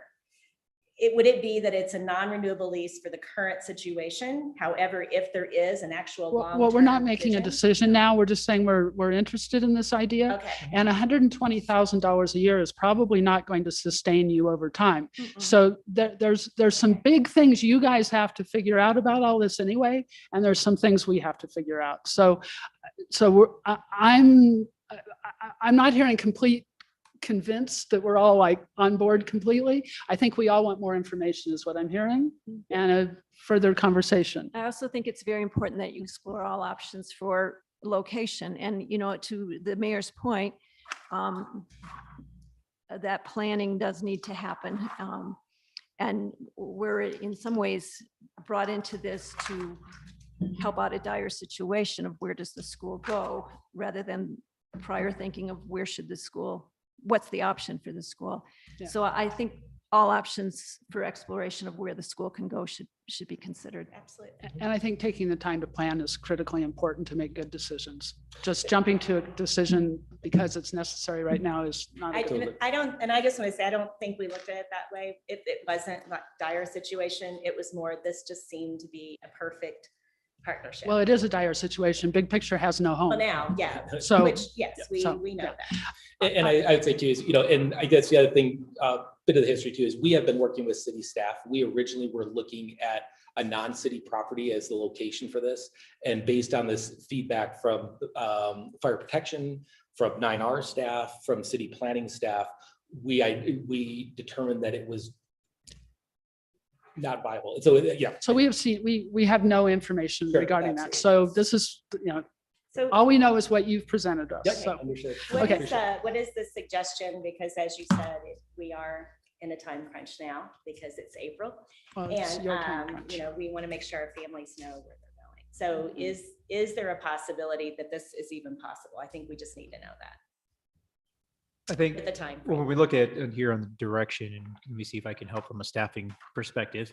I think that there's opportunity to continue to have discussions, but I think there's some concerns that have been raised that we have to be able to address. And we can now, I look at it as being able to have further conversations with each of you. One of those also though is, from a planning perspective, is actually getting that CDOT access is a big point. Also understanding the traffic flow, also kind of taking some of the thoughts and questions that we're going to have and concerns. This is kind of what helps us set up as we go through and have, if we do decide to go through for a proposed lease, the ability to address some of the concerns that were brought up, which we can do in an open session they've had that we were able to get through. By all means, doesn't mean it's a slam dunk, if you will, but it at least helps us get a picture of where the council is on this item. Okay. So look further to further discussions. Okay. Appreciate All the right. opportunity to present. Thank you very much. Thank you. Okay, so on to our next item, which is discussion regarding direction for the strategy and long-term finance advisory board. And I saw Ed here a while ago. Is Ed still here too? Still Yep, is. yeah, there he is.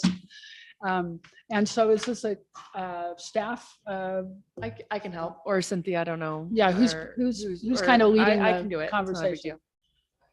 deal. Cynthia's like, oh, I wasn't planning on getting up. Join us. Yeah. Yes, please do. Your right hand. Exactly. Wait, I'm not here for that. Oh, he is on his way. Oh, okay, great. I wasn't sure if he was coming or not. Perfect. What we're, I know we have 15 minutes. Is that what I? Yes. Yeah, heard, So let's the get, bell to bell. yeah, pretty much. So Um, we can get started really quick. Yeah, Jesper and I chatted. We've chatted a couple of times, and Jesper was great about putting together a little bit of an outline. I won't bore you guys with anything. I just want to hear what questions you might have, or if Cynthia has comments, or how would you like to run it? I don't know what the question is. I think the biggest thing is that we want to make sure that that what the work we're doing on Salt Fab is what we want to see in the direction we want to go. We've been, or Salt Fab, not we, but I kind of this last year has been working on the reserve policies, the 10-year forecast, stuff like that. And is that still the direction we want to go? Is there something else that's council priority that you'd like to see in terms of strategic and long-term financing? Jasper and Ed did give a good little outline to me today. Sorry, I didn't forward that on, but we can kind of go over that real quick. Yeah, I mean, I think maybe just give a little bit of history, just, a 30-second elevator Can I, history of. can I interrupt you for a second? Sure can. Is it worthwhile to speak in this microphone? Because that way. There's a microphone there. There's microphones all over. Never mind. Yeah. Get a little closer. No, you're good. No, you're good. We're- All right. So I have a pretty loud voice, or so I'm told at home. So the real history was, the 5-person board came together in 2020, and then immediately COVID hit. So we went from a strategic long-term advisory board to kind of working on some ad hoc stuff, which we did sales tax projections, some analysis, working with the city and working with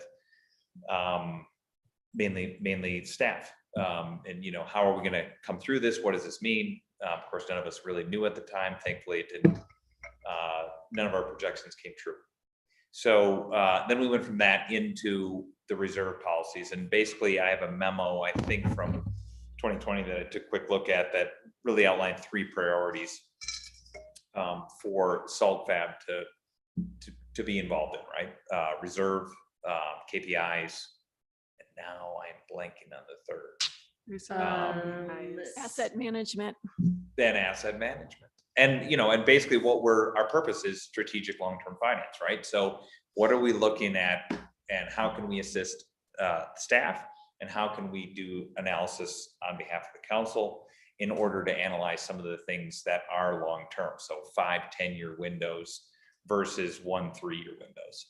And that really kind of became our charge. And then through that, we have developed and presented through staff several of the reserve policies and things that you guys have reviewed, and some of them you approved, some have been sent back for comment. I think we've gotten through most of that. We still have a couple of reserve policies, and now we have the reserve for the enterprise funds that we're working on. But we just wanted to kind of get our 2 minutes and go, is there anything that is hot topic for you that relates to strategic long-term finance for the city? And make sure that we're at least putting it on our agenda and then addressing it in a timely fashion. Okay, before we talk to council about that, Cynthia, are there any hot things that we should know about as council that we might want to consider in our suggestions? Thank you, Mayor.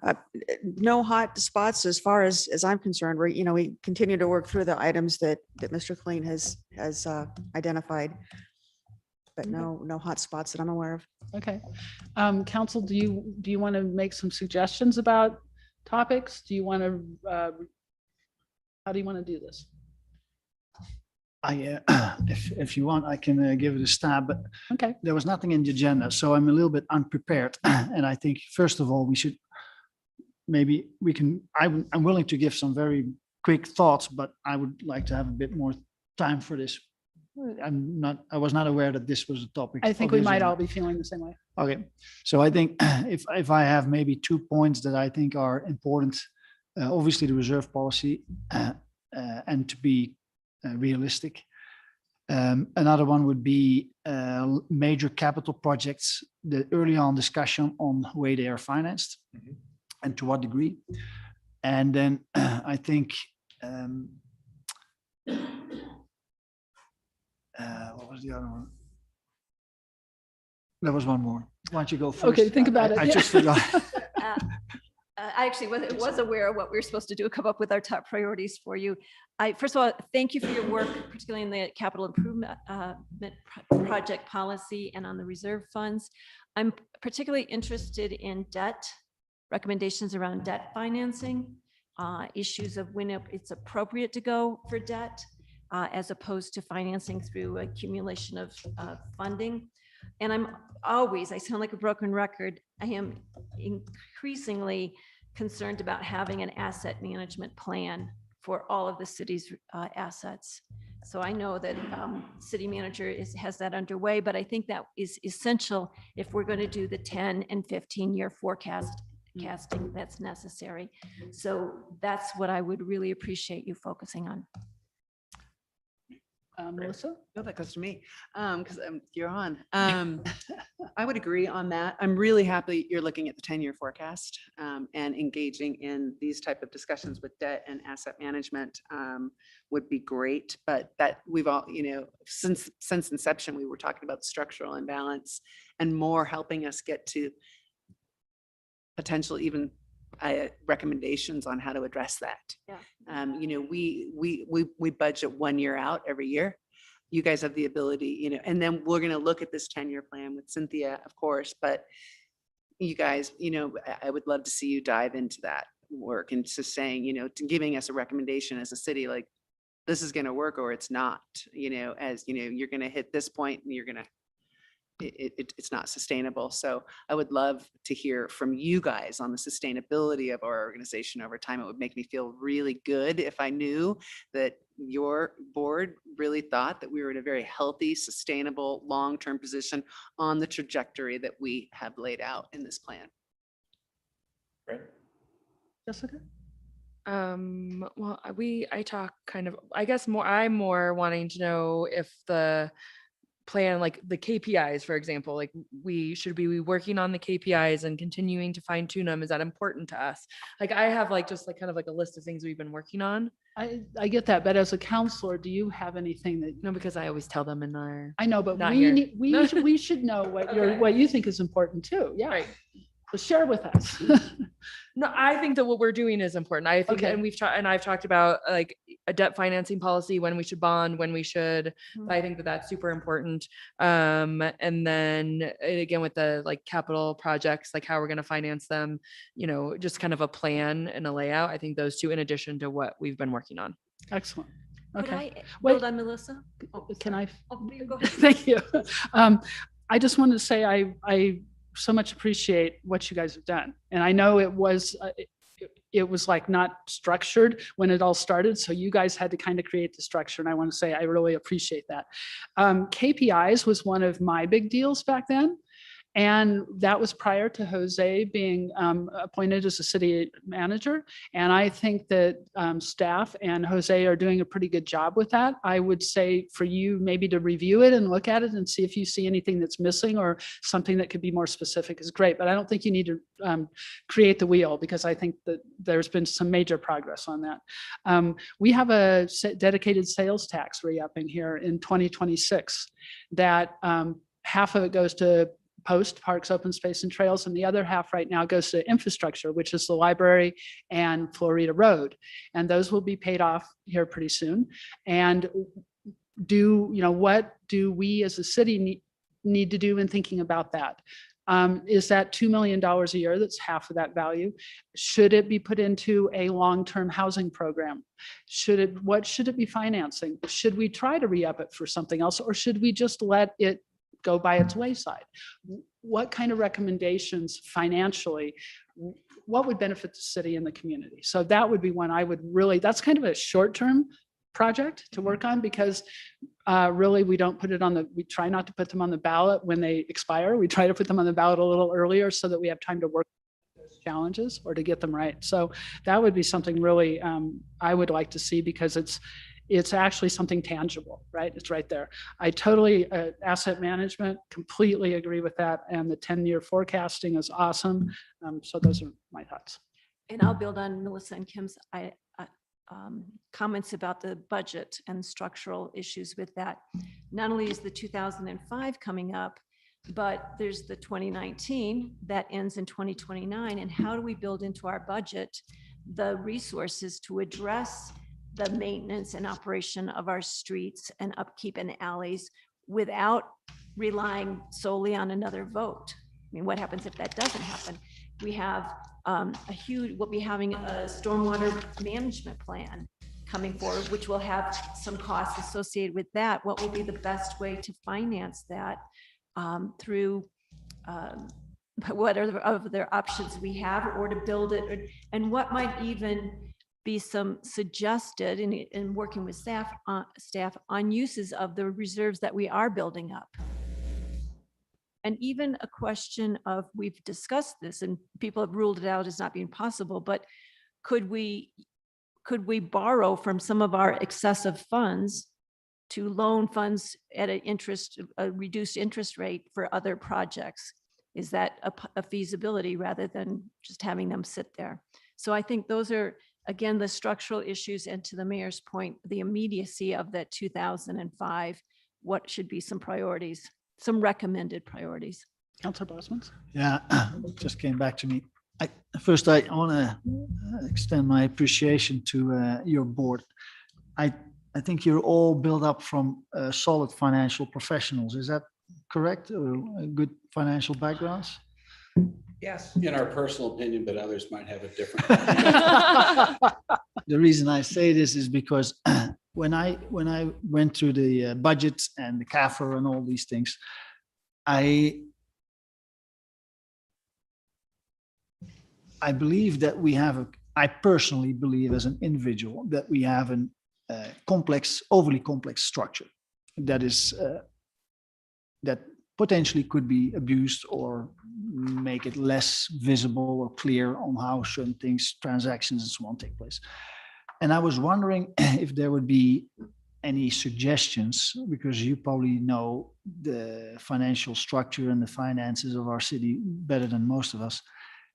If you have any suggestions, high-level suggestions to improve the whole process, at every level, just thoughts. You don't need to respond to our specific questions. Well, I mean, I think that one of the things that government, the GovOS, the open government, thing, that's a super step forward on transparency. I know the city staff, city manager worked really hard on that. One of the areas of, one of our recommendations is to work on data visualization. So you can have a KPI that we understand internally, but when someone looks at it that maybe not have a financial background, they don't really know like what's red mean, or, what's the little dial mean. So I think probably some work on data visualization. So I think we have the KPIs, we're measuring what we should measure, but we might want to look at public Tableau or some other tools that better describe it from visual. That's a point of view. great And that's not- communication tool. That's not rocket science. It's just trying to figure out how do you Yeah. communicate to the Yeah. public things that most people just look at spreadsheets Yeah, on. that's a great idea. So Jessica, has this answered your questions or does it give you some guidance? I think or- so, but I think like I can summarize like the main ideas that we have done in an email along with what you sent me today. Perfect. And then we can like choose what to bring up at our May 2nd meeting. Would you also forward that to us too, so we're aware of what that email said and also how it's Make all- sure that I'm communicating Perfect, it clearly, but I perfect. think that it's plenty to work on for the year, mostly for staff to keep up with your work for the year, because Well, that is actually the how it issue. I think is we create work for Cynthia and staff. And so that's what we need to get. Part of the thing Cynthia's. that I wanted to just mention was we looked at the capital improvement budgets and the capital improvements in the different departments. Division, and while those aren't really 5, 10, and 15-year things, they're really essential pieces for transparency and then for accountability. And I think that, you know, the city manager and staff has done a great job in both the open gov piece as well as kind of getting underneath. This goes to answering your question of like, how do you create that transparency and accountability? And it's really what's the budgetary process at the department level, right? But that's not really our charge. Our charge is more, you know, long-term asset, long-term financing, debt structuring. But I think a lot of work has been done in that direction. And the only other thing I'll say is that we do create, sadly, a lot of work for staff. So we try and be very judicious about like, that's why we're always asking, what should we be working on? Because it's easy to shoot the shotgun and hit, you know, try and hit everything when it's really like, when we ask for something, it requires a lot of work and it requires hours and time. We really want to be sensitive to that as it goes to the resources that the staff has. And I think we all really appreciate that. And I'm going to kind of put this back on staff a little bit to work with Jose about how do we prioritize and what would council want us to prioritize?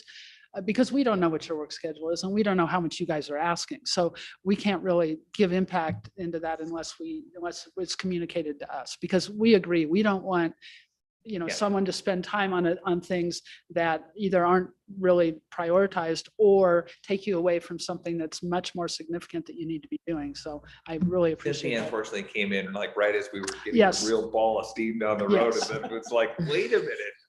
Which Well, then she had we to complete totally like 3 understand, you CAFRs in know, a I mean, year and right. catch up, This year you right? only won. Like, Exactly. And so anyway, One it's CAFR been this year. great sense. And we appreciate the patience too. Oh, yeah, yeah. All righty then. So onward. with Are we in this. our 15? Yeah, Yeah, we yeah. can- You went over time. Thank you all very much. And- Appreciate your work. Thank you. I'll email you Thank guys. you. Thank you so much. Thank you. Thank you. Service. All righty. So next we're on to the discussion regarding the community survey. Sorry, maybe just in the interest of time, sure it's possible, could I donate my time to visit Durango? Sure. So we'll just move on to the next item. Do we want to do the initiative first or visit Durango first? Because initiative was on the calendar first. Yeah, the initiative is on the calendar first, but I'd go to visit Durango because the initiative is going to be more, I think, because it's more Dirk's item on how that process works. But I think that it's nothing that I know of urgency that needs to go. I'd much rather y'all have Excellent. a good discussion. I would at Visit agree. Durango. And maybe you have 5 minutes at the end can, I think. is Okay. what you need to know. So we'll probably be eating, we'll probably be going more towards like 4:40. What time is it? It's 4:20. 20. Okay. Yeah. So we'll probably be going more towards 4:45 before we actually walk out of here, just so you know, which is perfect. Welcome, Rachel. Thank you. I'm glad you're here doing an update. Thanks for inviting me to be here. Just get my setup.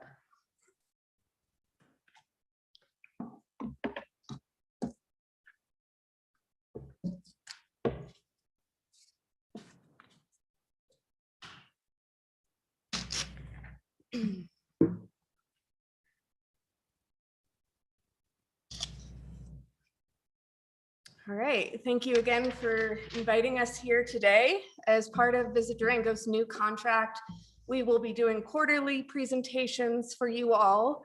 This is the first of those presentations, but I also encourage you to review our year in review booklets or the online version. If any of you would like a booklet for today, we have some. If you want to raise your hand, Waylon can give one to you. Again, it's also available online. And for today, I tried to focus on stats and info that would be most helpful and important for you all. But if there are adjustments I can make, please let me know. And we have time for feedback at the end, hopefully. So 3 major topics I'm going to be going over with you today. The major one is our 2021 year in review. Also a quick update on the events task force and a very quick strategic planning update.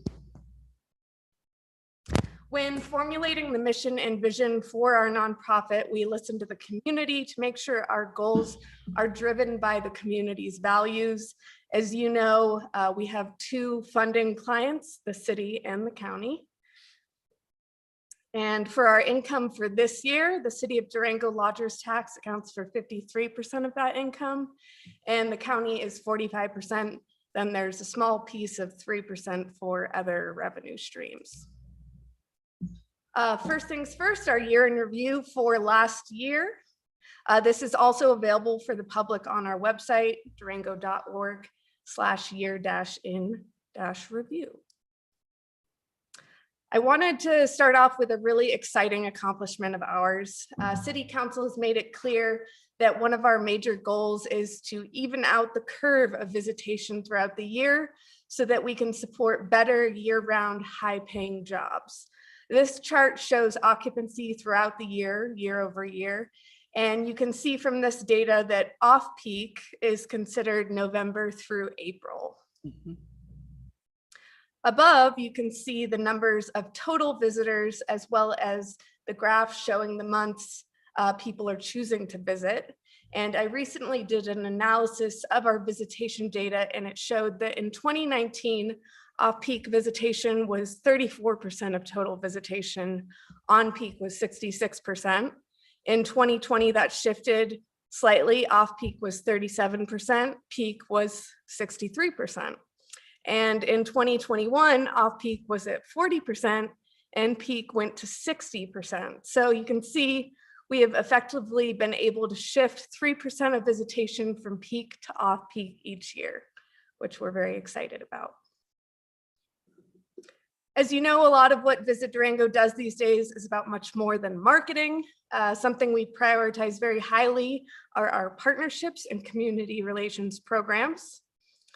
Part of community relations is conducting surveys. We know that community satisfaction is very important to council. For this reason, we conduct an annual resident sentiment survey. This year, that survey was actually led by the Colorado Tourism Office, so there were some new questions in the mix. These are some of the results from our most recent surveys, those closed in January of this year. For our resident sentiment survey, we received 556 responses, so a decent sample size. Some highlights were that 76% agree tourism is important to the local economy. Just as a point of reference, the national average for that question is 55%. You can also see the priorities residents identified for our responsible tourism programs in the last bullet. The only new piece that they identified in the survey was cost of living, which is not surprising considering some of the major shifts that have occurred in the community this last year. We also conducted a tourism business stakeholder survey. Some takeaways I found interesting: 73% would like to see more visitors in the off-peak season. Top priorities for businesses concerned in the next 12 months include potential new potential new COVID restrictions, high cost of living, housing costs for employees, hiring staff, and rising costs of supplies. We work with a ton of community organizations and businesses in town. This slide really only scratches the surface of our partnerships. We also partner a lot with the state and the Colorado Tourism Office and other regional partners like Visit Pagosa Springs and Visit Mesa Verde Country. Some of our major accomplishments last year in partnerships and community specifically are that we secured a grant and participated in the Restart Destinations program with the Colorado Tourism Office. Our board and staff have also successfully completed several types of training in diversity, equity, and inclusion. And one of our goals is to continue to build relationships with the community members and diversify this list of organizations. A new department for Visit Durango is Destination Management, AKA Regenerative Tourism or Sustainable Tourism. These are the unique advantages that Visit Durango has helped foster and that we have been promoting through the pandemic. These are some of the reasons why many other destinations' economies were devastated, while Durango's tourism economy fared quite well in comparison. While we were certainly impacted by the pandemic, this chart shows how much better we competed in the last 2 years than most destinations. This chart shows occupancy in the US for the last 2 years. You can see the teal line there shows the national average for occupancy, and the orange line is occupancy in Durango. So you can see that 9 out of 12 months in 2020 and 8 out of 12 months in 2021, Durango was as good or better than the national average. So we are very grateful for our robust and resilient tourism economy here. We've also made great progress extending length of stay. It is important to have people visiting Durango, but especially during the pandemic, we want less people to spend more and stay longer. So in 2018, our average length of stay was 3.7 days, and last year it was extended to 4.5 days, which is a major win. Our new data provider, Datafy, which tracks visitors to the area through cell phones. They also make an educated guess about the demographics of our visitors. And this data tells us that our average visitor is age 45 to 64, household income 100,000 plus, bachelor's degree or greater, and 3 to 5 in the household. Using Datafy, we're also able to determine where visitors are spending most of their time. Through 2021, this was still being impacted by the pandemic, of course, but I think it's quite interesting that the trails and the river are higher than some of our biggest attractions. And some of our major accomplishments in this category for last year, we secured membership in the Colorado Historic Hot Springs Loop Coalition for this year. We hired a sustainability and policy manager, Waylon Ryan, who is in the audience here with us today. We created new materials for the Care for Durango campaign for distribution in the Welcome Center. We also created the Boomerang Bag program, which gives visitors and downtown shoppers free reusable bags to cut down on single-use plastic. We received national media coverage for the COVID Cowboy program, and we created the Junior Forest Ambassador program, which teaches children about sustainable tourism and leave no trace principles. And we created 3 new DEI working groups: diversity and culture, LGBTQ plus inclusivity, and accessible tourism. And some of the biggest accomplishments from these groups so far are the All Are Welcome window clings and feedback program, the LGBTQ plus and accessible tourism microsites, and we hosted a How to be an LGBTQ plus friendly business workshop. Next up, we have highlights from marketing, PR, and sales departments. I'll keep going quickly. I'll start off with our pillars of promotion. We refer to these pillars when we are creating campaigns or new programs in any of our departments, but they are most used by the marketing team. Traditionally, we have focused on promoting the pillars on the top row: outdoor rec, attractions, arts, food and beverage, lodging, heritage and history, retail and shopping. We have heard from the city that our promotions could better reflect our community values. So we asked for feedback from our marketing committee, And the 7 pillars on the bottom row were added recently: regenerative tourism, organized sports and sports events, family-friendly, agritourism, events and live music, education, health and wellness.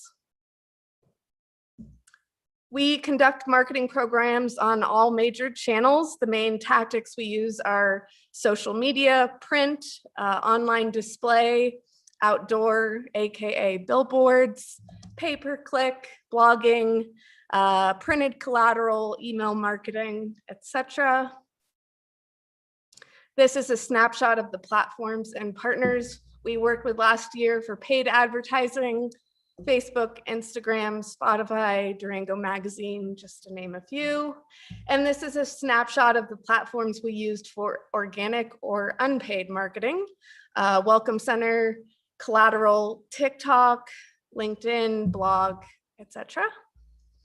And the following slides illustrate content from each of our campaigns last year. We had 4 campaigns in total last year. This is some printed collateral from the Welcome Center, some paid Google ads,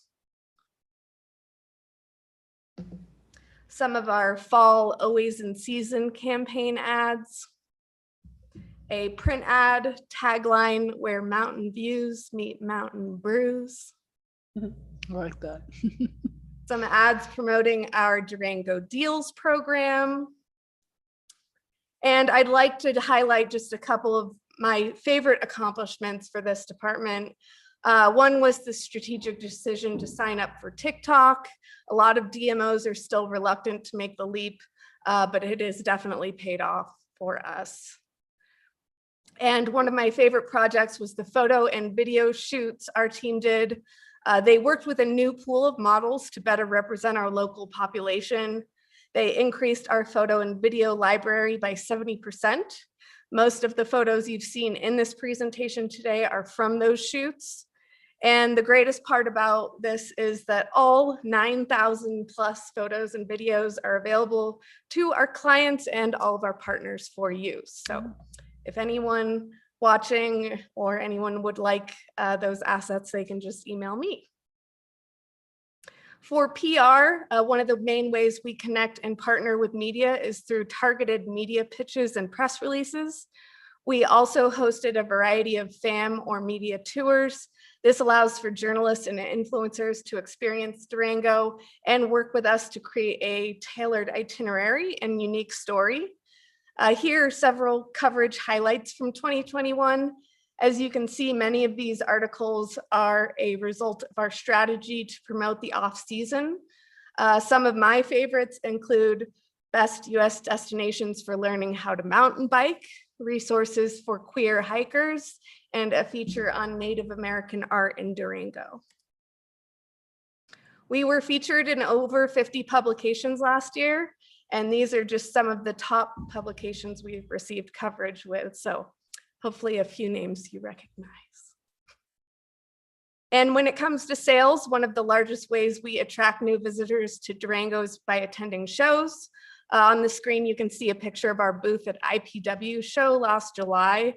We also bring salespeople to Durango to give them the real authentic experience. Just last month, I gave a tour to a group of salespeople from the UK, Mexico, France, and Germany. And in 2021, we had a combined total of 390 appointments between all of our online and in-person shows we attended. Currently, as a result of those efforts, we have 102 active receptive tour operator partners that come to the area. And last but not least, some highlights from the Durango Welcome Center. Here you can see the Welcome Center's visitor traffic for the last 3 years. Our peak traffic months are June through September. July 2021 was our busiest month ever with almost 30,000 total visitors. We also hosted our 1 millionth visitor to the main Ave location of the Welcome Center this last summer. As you can see from the numbers on the right, some people come into the center definitely for the restroom or to browse brochures, but about half of our visitors are helped by our friendly Welcome Center staff. And a reminder, the partners in the Welcome Center are Visit Durango, the Business Improvement District, Fort Lewis College, and most recently, San Juan Mountain Association, who hosted a forest ambassador in the center this last summer. And I just want to give you a quick organization update. First off, our board of directors. This year, our executive committee is Tori Ossola as chair, Brian Lundstrom as vice chair, Christina Dale Grave as treasurer, and Jenny Roberts as secretary. And our new members to the board for this year, quite a few, Jenny Roberts, Tom Sluice, Commissioner Salka, Nicholas Borst, Roberto Casanueva, Ken Stone, and Amber Andrew. Just so you're aware, we are currently looking to fill one open seat previously held by Tony Vicari for the transportation sector. And just to reintroduce you to our management and marketing team, Waylon is our newest hire. James Flint was recently promoted to marketing and events coordinator, and he is serving as the main point of contact for our new event grants program, which I will revisit in a couple slides. We have had a couple of team members move out of the area, so we are rehiring for 2 roles right now. And we're also currently in the interview phase for our part-time inclusivity consultant position. And of course, an essential part of our team is the amazing crew of the Welcome Center, led by Brooke Henderson, our partnerships and operations manager. Just this week, we hired 1 additional part-time Welcome Center representative because we're coming up on our busy season. And I'm sure you guys have been curious about how things are going with our events grants program. We have made a ton of progress in a short amount of time, so I'm just going to share the highlights with you here. First thing, our board created an events task force. We have been meeting almost weekly, and the members are Amber Andrew, Tom Sluice, Nicholas Boris, Jenny Roberts, Ellen Babers, and Tim Walsworth, and then there are 3 Visit Durango staff on that, but we are non-voting members. Currently, we have a simple application on our website. It's durango.org/application. And events can apply for funding there. Right now, the task force is reviewing applications on an ongoing case-by-case basis. They are systematically and strategically granting funding requests based on the feedback we have heard from the city and council. And the goal is to improve quality of life in Durango and appeal to tourism. We are also working on a more detailed grant application process that will launch later this year. The criteria the task force is using to award grants is in no particular order: non-peak dates, promotion of DEI, appeal to local residents, growth potential and longevity of event, number of local partnerships or businesses involved, lodging partnerships, multi-generational events, specifically youth and senior, positive or low sustainability and environmental impact, accessibility to the disabled, access to additional revenue streams, robust marketing strategy, family-friendly event elements, educational event elements, events impacted by the pandemic, and employment potential. We want to make sure to get the word out about this program so that we can fund a diverse variety of events. So a press release, which Mayor Baxter has seen, will go out later this week, and any help in spreading the word would be greatly appreciated. And last on the agenda, I have just a very quick update on our strategic planning. We currently have several guiding documents for strategy. We have our 2-year destination management and marketing strategic plan. We also have a document with all the recommendations from the Colorado Tourism Office from our community workshop back in December. That's where those pictures are from. Hopefully you all received my email last week. Our Board of Directors Strategic Planning Day is taking place this Thursday, and we will be working on an action plan for this coming year. I did want to let you know that we will be holding off on creating a formal, full new strategic plan document until the city is complete with the destination management master plan document. We want to make sure that we are informed about the city's tourism plan before we put together our Visit Durango plan, not putting any carts before horses. And of course, if there are any high-level issues you would like Visit Durango to focus on right now, please let us know. And that brings me to the end of my presentation. So does anyone have feedback or questions?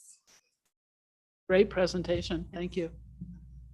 Any comments, questions, thoughts? No, you can go first. Go ahead. No, ladies first. Thank you, Rachel and folks. I have two questions, and this is all helpful information. I appreciate it.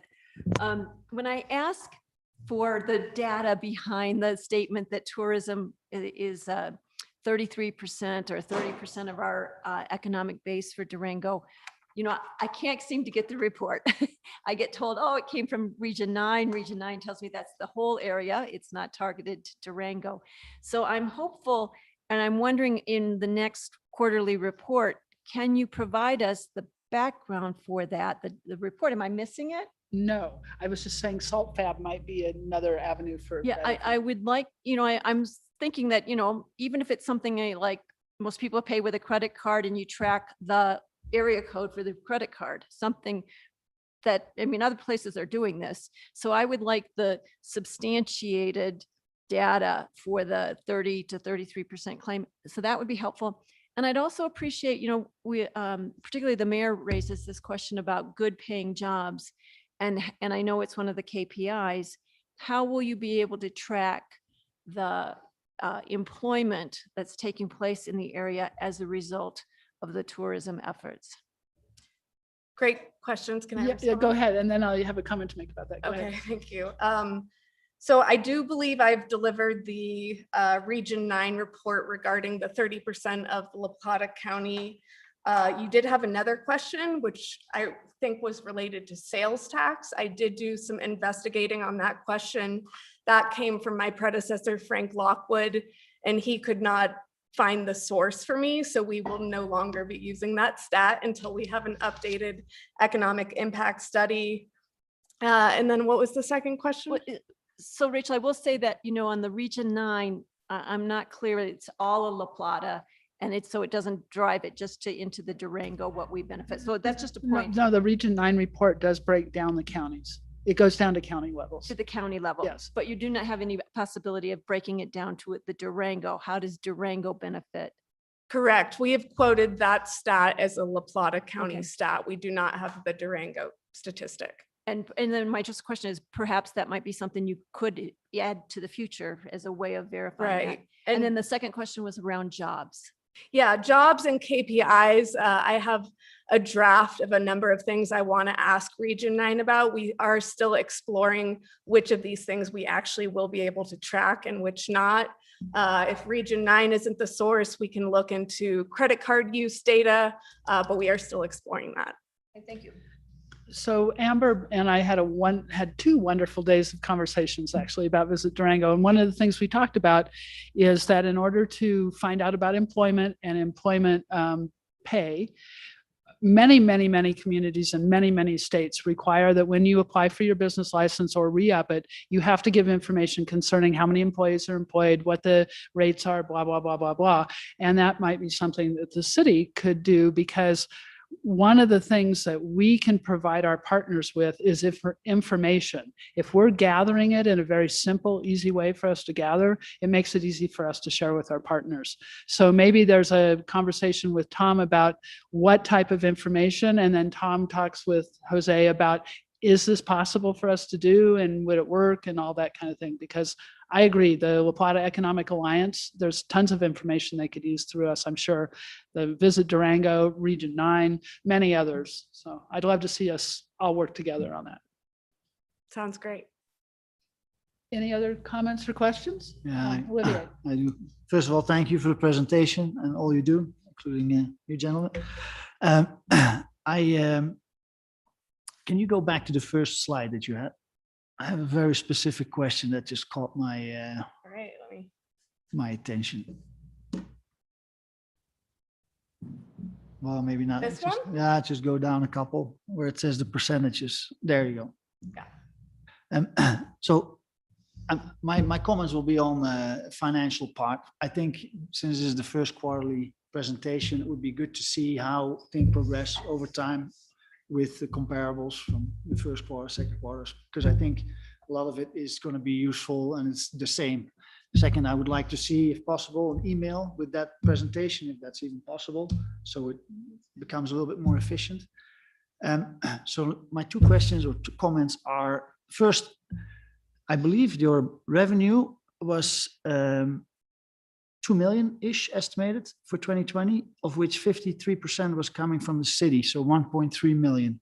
No, sorry, you're saying 53% comes from the city, but on the prior presentations, it was 1.3 coming from the city and then 570,000 coming from the county. So what happened and what is the number? The county had unexpected revenues. Yeah, yes, Mayor Baxter is correct and good catch.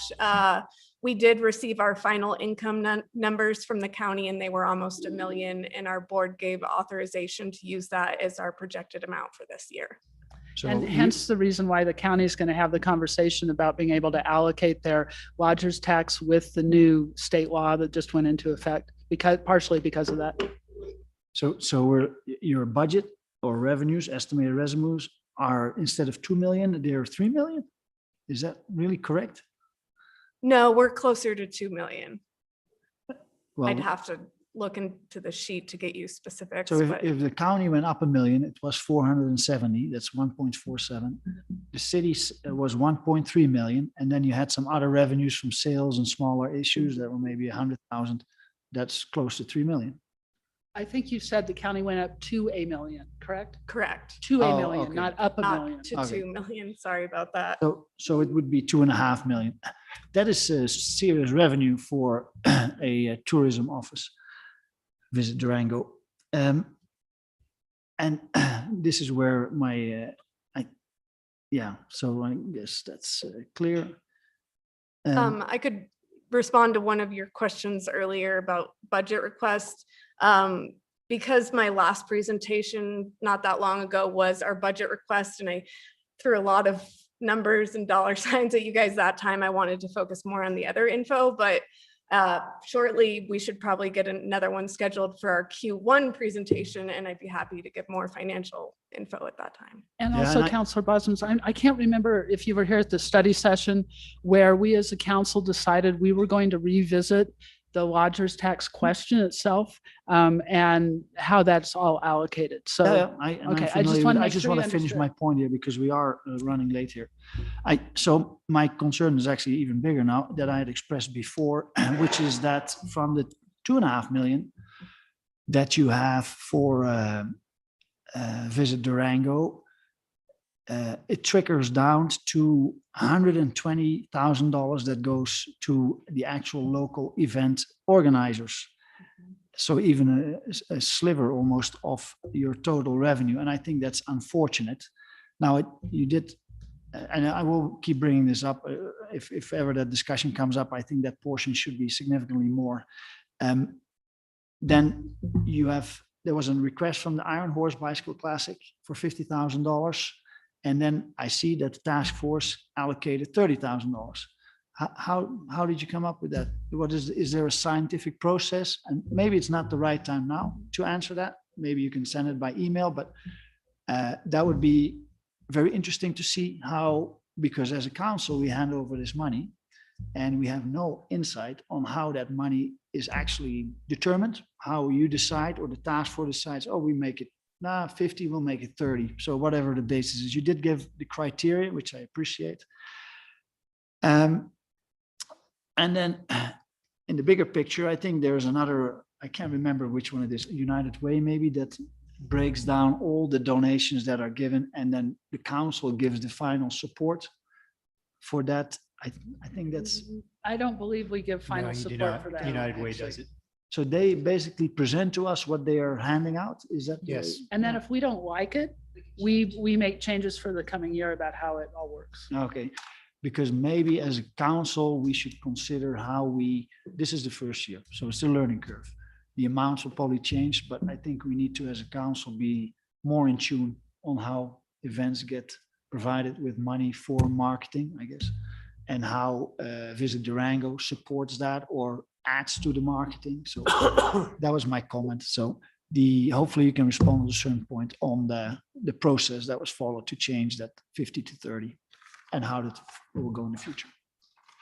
Sure. So the good news is there are 2 city staff members on the events task force and other community members as well. Tim Walsworth used to do this similar event grant program through bid, so he has a lot of legacy knowledge. And when it comes to the Iron Horse, I don't want to speak for the full task force since I'm just one member there facilitating really, but I think a lot of people focus on the top bullet and think, well, this is the beginning of the busy season and why would an event like this be funded? But the fact is that it is the beginning of the busy season. It's not quite at the peak. And when we went through the rest of this criteria, they actually met a lot of it. They gave a sponsorship, presentation packet to us. And the task force really felt that they met a lot of the criteria that you all were looking for. I saw the request and I thought it was a really nice document. Well done. But you went down here. They asked for 50 and you gave them 30 and they had, I think, $4.5 million as an economic impact from the Iron Horse alone. You mentioned it's the start of the season, but the Iron Horse is actually not off season. It's the end of the off season, and then you have the main season, which is not supposed to be, I think, according to the ballot language, the part for events that where we sponsor it. It would be off season events. So no, it's just either way, local events. Yeah. Anyway, thank you for that clarification. Any other questions by council? Thoughts? Thank you very much, Rachel. We really appreciate it. Thank you all. So it looks like the discussion regarding the initiative and the community survey will go to another time. The community survey definitely can go to another time. Dirk did, I believe, said just 5 minutes. So if you Okay, have 5 well, minutes, I think it's up to council. Yeah. It's up to you. Yeah, I 5 don't have minutes? anything that's urgent. I'm It's in fine with process. 5 minutes. As long as 5 we're done minutes by is 5. great. Let's I do have a it. question of Dirk or Jose. We still on have that. citizens Okay, so initiative. 5 minutes or whatever then. Okay.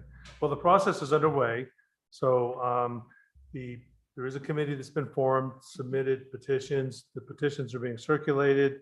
They have proposed a specific ordinance that if the sufficient signatures are obtained and validated by the clerk's office, then those petitions and the proposed ordinance will be presented to council.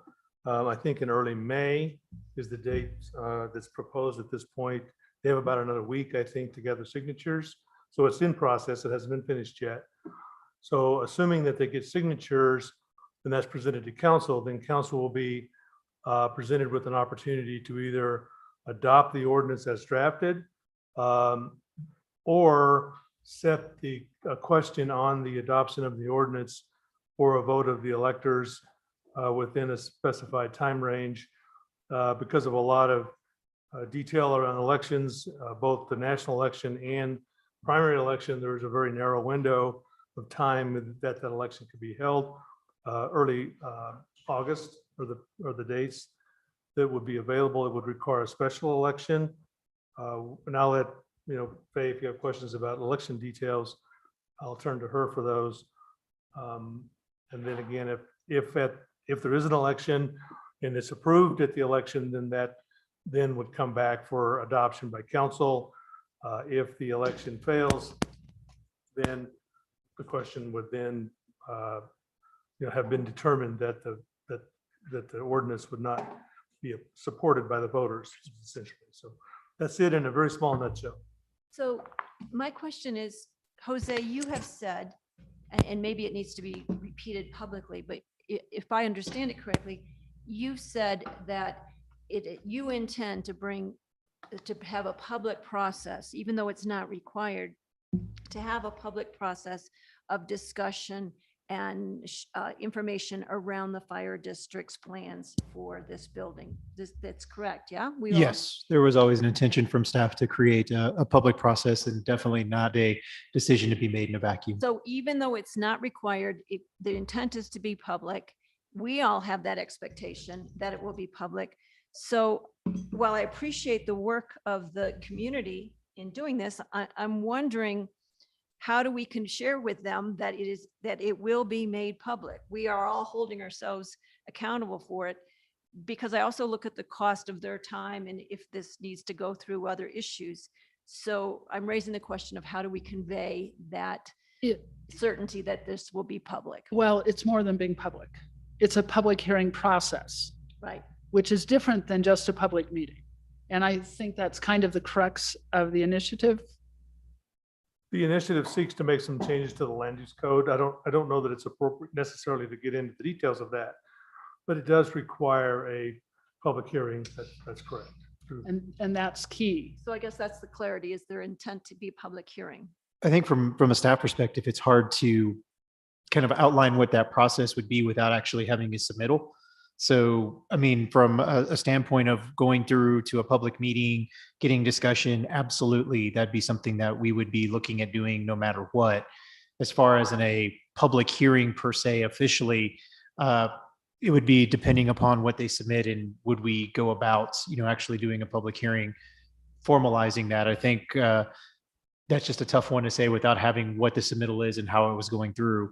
But again, there was always an intent to bring it to a public body, get discussion about it, show what is being proposed and trying to grab as much public input as possible. So one more question for Dirk then. Thank you. So is the intent to change the land use or the code around this particular specific location, or would it change it for any future? Is it a one-time ordinance change, or is it an ordinance change that would have structural implications?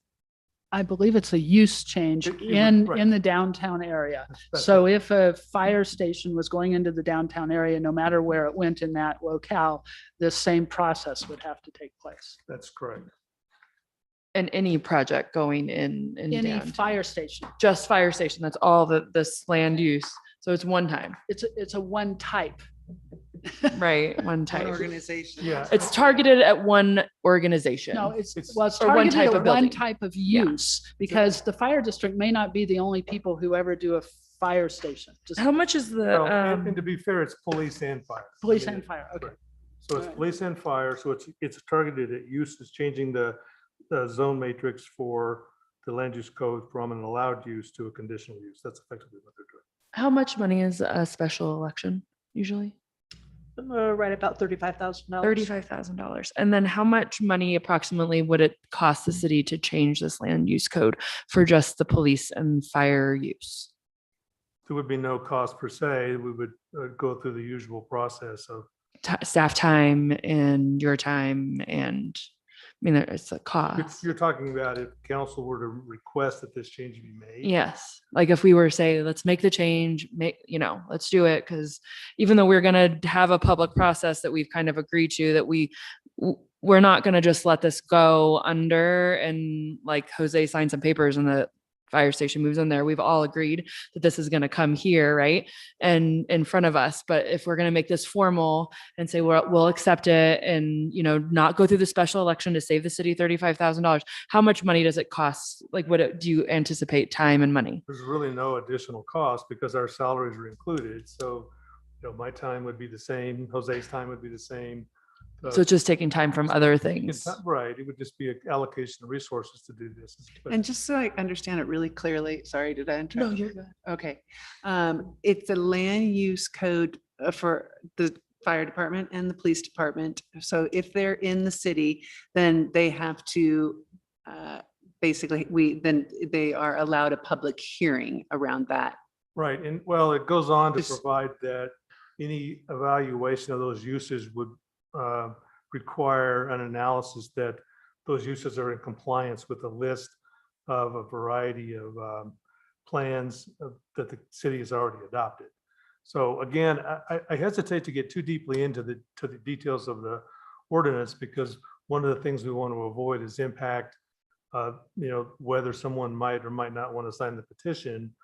The petition process is underway. Okay. I wouldn't want to undermine that in any way at this point. But the answer is, again, it approaches the use, a review process, and some additional criteria that would be applied to that review. And I think that's a fair overview of what the ordinance seeks. So, if the signatures are deemed sufficient, and we will know there's a cure period after the initial signature period. So it may be a few weeks before we know that, but then once we are aware, then that will come back to council at that point for review. Any other questions at this point? I know there will be more in the future. Yeah, I know. And I'd be happy to try to answer any additional questions as they come up as we go along. So. All right. It is 5 o'clock, so we're going to adjourn the study session. We'll be back at 5:30 for our city council meeting. Thank you, everyone.